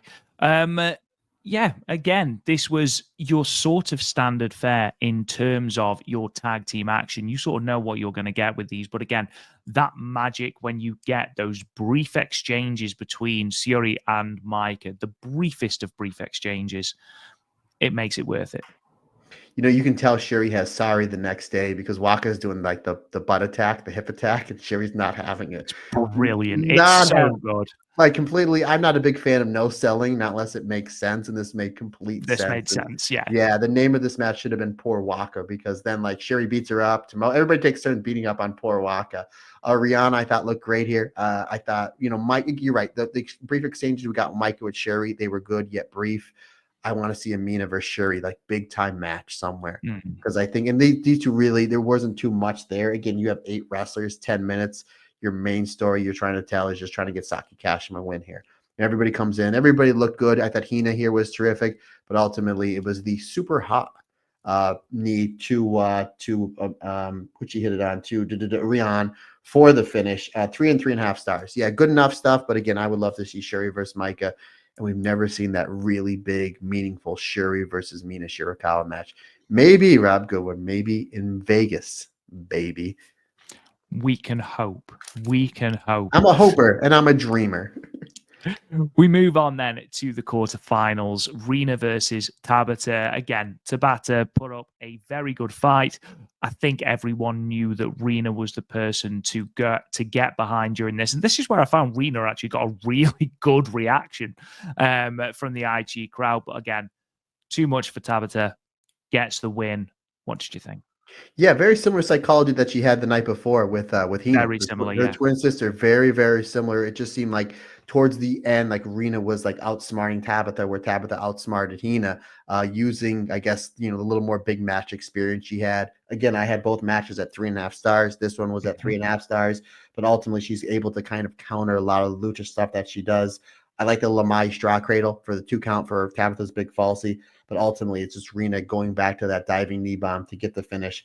Again, solid enough stuff. I got that this was really, really good. Again, Rina's really good. Tabitha seems like in the handful of matches she's had here in Stardom, she's gelling really well with the roster. And considering they really don't bring the lucha style wrestlers in, you see some of the European wrestlers, you see some of the hard hitting wrestlers from the Netherlands, and obviously mixed in with some of the American talent. So we don't really see the lucha style that too often in the last few years of Stardom.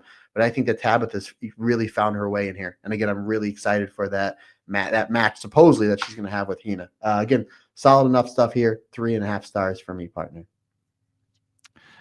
The second quarterfinal then saw Hanan and Miyu Amasaki. Were you surprised that it was Hanan that went through here, or do you think that having Hanan have a decent run in this tournament as the returning champion is important, or do you think Miyu, as a future prospect, should be going through here? No, this I knew that once this match was announced, it's got to be Hanan because one, my wife had it picked for the semifinals, and Absolutely. two, again, it's a business. We made mention the attendance at night one was nowhere near as they'd liked it to be. Who is your bigger star? The biggest star in this whole tournament is Hanan. Makes sense to have her going in that final night. Not only she's the biggest star, but can she repeat? Can she do what Mayu did back in 2015 and 2016, and can she do with Mirai did back in 2022? In 2023 and repeat. So you have that story going in that's going to draw eyes to the pay-per-view. That's going to draw eyes to Stardom, or that's going to sell more tickets. So that makes sense. I thought this was a really good match. Again, Miyu Amasaki's ever improving. What we've seen Hanan, one of her roles in the last 4 or 5 months in Stardom is taking the wrestlers that are younger than her in experience and in age, which in age there's not too many because I think Hanan's 21, 22, and pulling them up and having really great matches. And that's what this was. She took Miyu, who's excellent, don't get me wrong, but had a really great match out of her. I thought this was really good. I liked how they did the over-the-top rope tease right off the bat because we didn't see it in any of the other Cinderella matches leading up to this one on this show. And again, it's something different. It's just like, oh, at the same time, we've seen it before. Hana can slip on a banana peel and Miyu Amasaki goes over. Wouldn't make sense because you're keeping Hana strong. She's not eating a pinfall or a submission. So you get that tease right off the get. You're like, oh, geez, here we go. Eventually they get in the ring and they have like their proper match, So again, you get that over the top rope tease. We get to the DDTs. We get Hanan counting a lot of what Miyu's doing because she has the experience advantage. Ultimately, though, it is Hanan hitting the release backdrop suplex, and then she follows that up with the wrist clutch backdrop driver for the 3 count. 3 3/4 stars, good sir. And now we are all set up for our. Oh no, not yet, not yet. I'm sorry. One piece of the puzzle to go, good sir. However, it was a piece of the puzzle that we sort of knew was falling into place. Bless Rani Agami. I'm so happy that she's got another finishing move that relates to drums. Love it. However, Sayaka Kurora is a story here, and like we said with Miyu Amasaki, her time will come. Like we said with Tomoka Inaba, her time will come. It's not this tournament. There's a story to tell in this tournament. Rani Agami isn't the story here. It's Sayaka Kurora. It was a good match, and they gave it the most time out of any of the quarterfinals. In fact, I believe this was the second longest match on the card. Ultimately, I think it's a good match, and these two had really good chemistry together. This was my second favorite match of this entire tournament thus far, Rob, with Tomoka and Hanan being my number one. My big thing with Sayaka Kurora, if she's going to win this tournament, and again, she's my pick, your pick, and my wife's pick, and a lot of people's pick, is she needs to be more aggressive, especially in this match with Ron. Like the one thing, like she's great, she's over, she knows what she needs to do, she plays her character real well. She just, again, if you're winning this tournament, you're going to be in the same name of Arisa Hoshinki and Julia and Mayu and Mirai. You need to show aggression. And Rani Yagami brought that out. She had aggression in spades right from the bell rang. Be it your big lockup. Great forearms back and forth, really eating a lot of the bombs that young Rani Yagami has between the forearms, the kicks, the arm submission, the arm bars. And then again, Sayaka Kurora, she does that move where she jumps off the middle rope and then twists and hits like a spinning European uppercut. I love that. I thought that was great. Some really great falsies back and forth. Ronnie, really, excellent performance here. And then it happens, Rob Goodwin. She hits the sliced bread number 2 and then into the Falcon Arrow. And she looks so aggressive, with the spear. And she finally hitting the sliced bread. And then she fires up and she properly picks up Ron and drops her like straight in the middle of the canvas, like shouts out to the late great Hayabusa with that, who I believe might have been the innovator of that move because I think he was called the Falcon. But, and if I'm wrong, let me know. But I thought this was great. Again, I want to see Sakura being more aggressive because we know she can sell as a babyface and get over as an underneath babyface. But the fact that with her hitting that combination and her finally hitting the sliced bread into that really wicked version of the Falcon Arrow, I absolutely love this. This is exactly where Sayaka Kurora needs to be as far as aggression goes to win this tournament. This completely flipped a complete different style of Sayaka Kurora going into now the semifinals. It's exactly what I want to see. 4 stars for me. I thought this was great. And again, Rani Yagami, even in a loss, her stock went up for me. Her stock went up because not only did she look great on the offensive, she sold Sayaka Kurora's offense and made her look like a killer. And for her to do that, again, 2 years into her career, just chef's kiss. Great match, great storytelling, and it makes me really excited for this Final Four. Yeah, absolutely. Absolutely. There's a lot of inexperience in that Final Four when you consider it, but that makes it more exciting because those women have got to bring. We've seen Rena's able to bring it because of her match with Starlight Kid. She's able to perform in the spotlight. Plus, she's wrestling her sister. Like, I'm sure they've wrestled each other even before they became wrestlers at home and things like that, even though you're not supposed to do it at home, and we're not advocating that. Don't try this at home, folks. Exactly. We all seen Rey Mysterio has had many, many surgeries in his left knee. But we've seen that they are comfortable together. And again, both women have performed.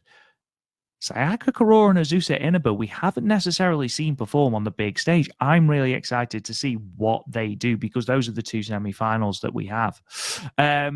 Moving on then to the main event, Hate versus Neo Genesis. Again, a really good tag match. We knew what we were going to get. It's Neo Genesis, possibly the best performing stable at the moment. Matt, I imagine you were of a very similar opinion. Yeah, again, we get a brawl to start. I'm like, oh, we haven't seen that in this show, so it's like makes sense, right? Your big main event, you get your crazy brawl. Obviously, we knew this is setting up Starlight Kid and Konami for the next week, and then obviously to Rob, we're getting a little sprinkle of Starlight Kid and Saya Kamatani. For me, the little exchanges that we've seen, Queen's Quest versus Queen's Quest with Azumi and Saya Kamatani. There's still an underlining story there that we never tapped back into. And hopefully it's not something like they never capitalized on Momo and Utami. They never did when Momo left Queen's Quest. They had that one match in the 5-star Grand Prix, but it was just the 5-star Grand Prix match. I want them to tap in to Azumi and Saya Kamatani. Like, you're the reason why that Queen Quest is no more. Like, they should tap into that. I thought BMI 2000, I thought Ruak and Tor, when they were in the ring, it was all like their tag stuff, which I thought was really good. We keep forgetting how great and underrated tag team that they are. I loved how there's a lot of heat on Starlight Kid, and what saves it is Crazy Star, because we get some great Crazy Star teamwork with Suzu Suzuki and Mei Sarah. Excellent stuff there. Konami with a triangle lancer onto Starlight Kid. Saya Kamatani, huge dropkick onto Azumi. I love that. And I loved how she hits the big dropkick onto Azumi. And as soon as she's done, she goes to the outside, she runs off the apron and hits a dive. That's Golden Phoenix, Queen's Quest, Saya Kamatani. Another reason why nobody's booing Saya Kamatani, because she still has that really cool moveset. Ultimately, though, it's Azumi hitting the huge head kick onto Konami that opens up the door for the Momo latch from Starlight Kid. Excellent match with a lot of underlining stories. I had this at 4 stars. Great way to close out the show. Yeah, really good way. Really, really, really good way.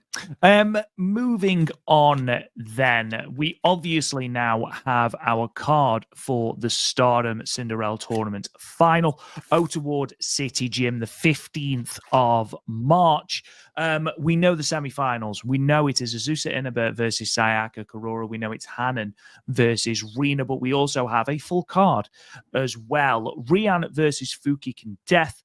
The EXV team of Maika, Hanako, and Wakasuki Yama versus Akira Kuragani, Uriah Hime, and Tabata. The Neo Genesis team of Azumi, Meisera, Miyu Amasaki, and Suzu Suzuki will be taking on the Hate team of Natsuko Tora, Saya Kamatani, Momo Watanabe, and Ruaka. Interesting that Momo Watanabe has been announced on this card despite the injury at AEW Revolution, which makes me hope that she is actually fine, okay, or that it was just a knock or a little bit of a scare. Fingers crossed.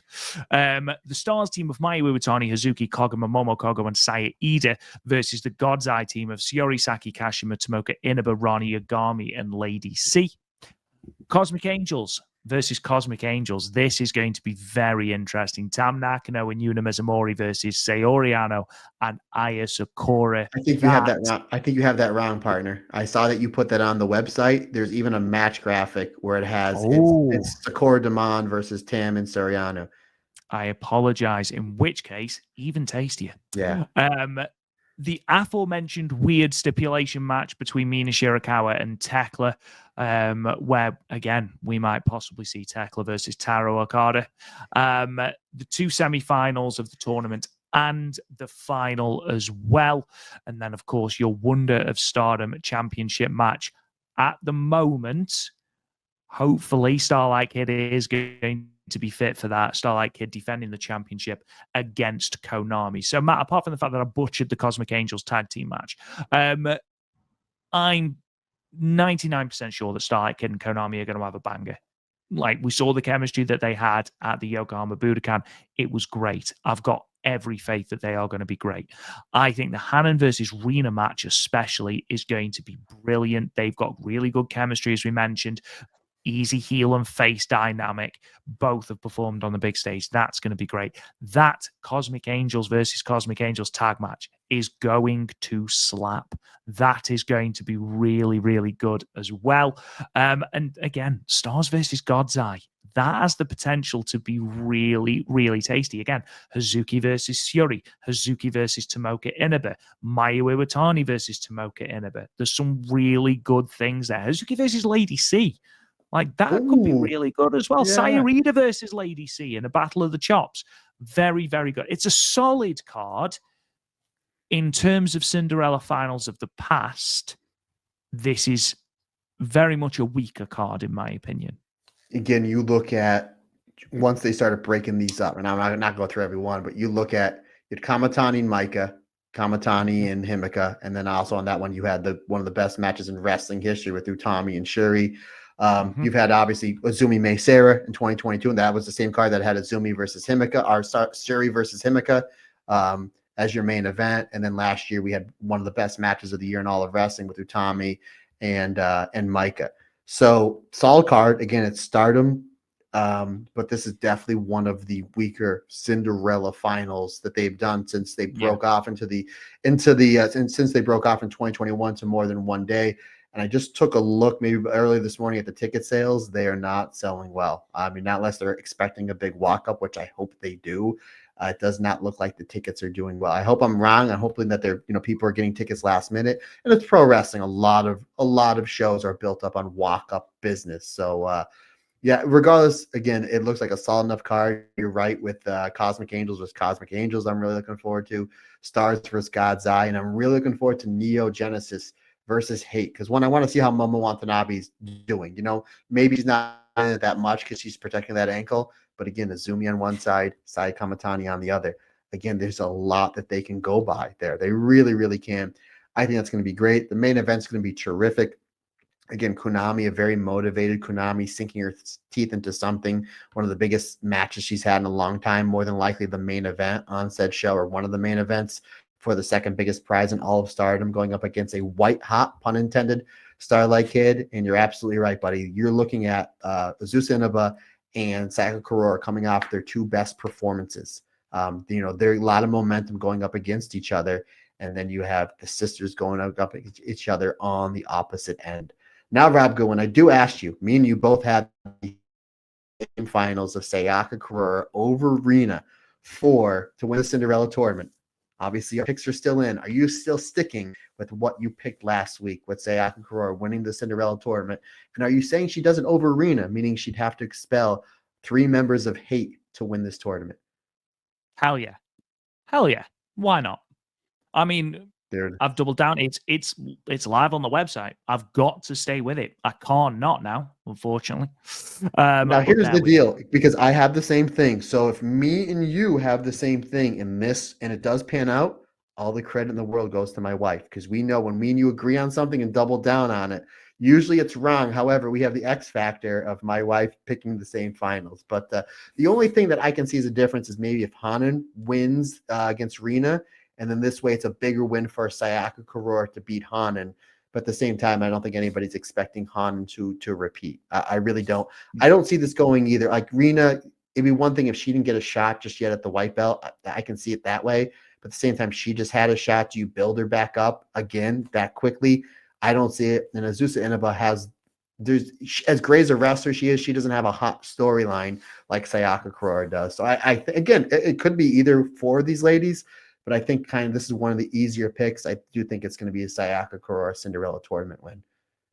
Yeah, the thing is, I don't think there is anything I don't think there's anything for Hanan if she wins. Like, is she going to be a bigger star for winning? I'd argue not. No, she's going to stay the same. Unfortunately, yes, okay, she's the third person to win it back to back, but there's already been two people to win it back to back. Okay, she might be the youngest to do it, but again, like the Cinderella tournament, this is a breakout tournament. Hanan has already broken out. She had that great white belt match with Syuri. She's a goddess of Stardom champion. She's been future Stardom champion. She's won the New Blood tag titles. She doesn't need this. Sayaka Kurora, again, as I mentioned before in her quarterfinal with Rani Yagami, Sayaka Kurora is the story here. Therefore, she is the person that needs this victory. And that's what's best for business, let's say. I agree. And you're still high. And Hanan right now, her spot in the company is tag division champion with Sareee and putting on the best matches in tag team wrestling, not just in Stardom, but in tag team wrestling. That's her spot right now. It's a great spot. She'll extend to anything she wants to do, winning the 5-star, winning the white belt, red belt. That's going to happen for her because she's that good. But right now where her spot is just her and Sareee to just keep putting on banger tag matches. And even with Rina and Azusa possibly losing to Sayaka on the same night, they're going to be bigger stars because, again, this is one of the biggest tournaments of the year, or one of the biggest shows of the year. And they're going to be in history because everyone's going to, the trivia question is going to be who was in the semifinals, who was in the finals. We can always look back a year, 2 years, 3 years from now. Like Rina was in the semifinals and Azusa Inaba was in semifinals. And consider the fact that their combined age, Rob Goodwin, is, I believe, 37 years old. Jesus Christ. I know. It's so unfair. Unfair. No, but it's fair to us because then we get to talk about it, buddy, with a smile on our face. Yeah, I suppose that's true. That's true. Right. Anyway, that being said, Matt, as we approach unbelievably the 3-hour mark, it is time. It is time for Io and Kairi Watch. Oh, you mean WWE Raw Women's Champion, Io? Is that what you're talking about, Rob? Damn right, that's what I mean. Io comes out for a promo of the crowd in New York City, Madison Square Garden, the world's most famous arena, one of the hardest places to get over as a pro wrestler, is going wild for Io. You deserve a chance. Io, you can tell Io is taken aback by it. Bianca Belair comes out as they're going to square off for their WrestleMania match, and then Rhea Ripley comes out. They get in each other's faces, and then Io's like, don't forget about me here. I'm the champion. She properly slaps both Bianca and Rhea Ripley. Then the next day she tweets out, "Hey, both of you, why don't you put your phone down because I'm coming back to slap you both again," which I thought was just Io being the absolute queen, considering the fact that like Rhea is so imposing because she's so big and looks like such a badass, and Bianca Belair is legit one of the best athletes like in the world. I think she was like a track and field star at the University of Tennessee. And then here's just Io Shirai like, no, I'm going to beat the crap out of both of you, and you believe it because it's Io Shirai. That's all that happened. My guess is, as we said last week, Rob, is this is going to be a 3-way at WrestleMania, which normally I don't like 3-ways, but I think this works. The storyline, it works. Plus, I think if this is a 3-way with Io just winning the belt, I think Io is going to walk out of WrestleMania as champion. So that is all of our Io and Kairi watch. However, we do have a little bit of a Kairi watch that right before we hit the record button, about 20 minutes before, and I don't have it. It's on, if you look on Twitter, it's on there. I just got in the mail the brand new Kairi action figure. Yes, I did. That's been on back order for 2 months because it's sold out. So if you want Kairi watch, go over to my Twitter. It's on there. I literally just put it in the other room. So there's your Kairi watch. I appreciate it. Thank you very much. Anyway, ladies and gentlemen, thank you so much for joining us. We hope you've appreciated it. We hope you've loved it. We hope you've enjoyed listening to us for 3 hours again. Sorry. But, ladies and gentlemen, obviously, we have the Cinderella Tournament final on Saturday. We hope you enjoy it. And obviously, Okinawa, the week after, we'll be back with our full review of the Cinderella Tournament final next week, as well as our Marigold Standard to review the shows from Chunichi Hall in Nagoya and Shinjuku Face as well on the 11th of March. So we've got lots of good things coming up on the free feed. Don't forget to check out Talk Joshi, as well as Matt and Andy review all of the goings on in the likes of Oz Academy and Sendai Girls and AW as well. If you like the episode, it would mean a lot to us if you could subscribe or leave us a 5-star review and a comment if you think that we've deserved it. It would be really nice. You can also check us out on Patreon, patreon.com/the Stardom Cast, if you like all of your episodes early and ad-free for as little as a solitary $1 a month. You can also check out the website, talkjoshi.com, where you can see all of our archived episodes, as well as the history and all of the stats to do with Stardom, as well as show reports and all of the news coming out of Stardom and Marigold. You can find us on social media at the Stardom Cast, apart from Instagram, Threads, and Blue Sky, where we are on Talk Joshi. You can also talk to me on Twitter at Real Rob Goodwin. Matt Turner, sign us off, good sir. Folks, questions, comments, suggestions, anything you need from me, Matt Turner OF, on the Instagram, on the Twitter, on the Blue Sky, and the TikTok as well. Folks, be on the lookout, as one Mr. Rob Goodwin has completely redid our merchandising page. We'll be dropping that link. Might be up by the time this episode drops. I did get a look at it. It looks fantastic. As always, Rob Goodwin, 7 stars in the Tokyo Dome. Great job as always. Folks, if you want to shoot me an email, and thank you to Steve, who did send me an email the other day and gave us our the pineapple death match rules, which I did not get a chance to read, Steve. But Steve, I will definitely take a look, and I greatty appreciate that. So if you want to send me an email on anything in general, the email address simply is thestardomcast22@gmail.com. Folks, that's going to wrap it up for another fun-filled episode of the Stardom Cast. We greatly appreciate your support. Can't do it without you, because like I always say, it's just not my podcast. It's our podcast. Because when all together, everybody's different. Everybody's special.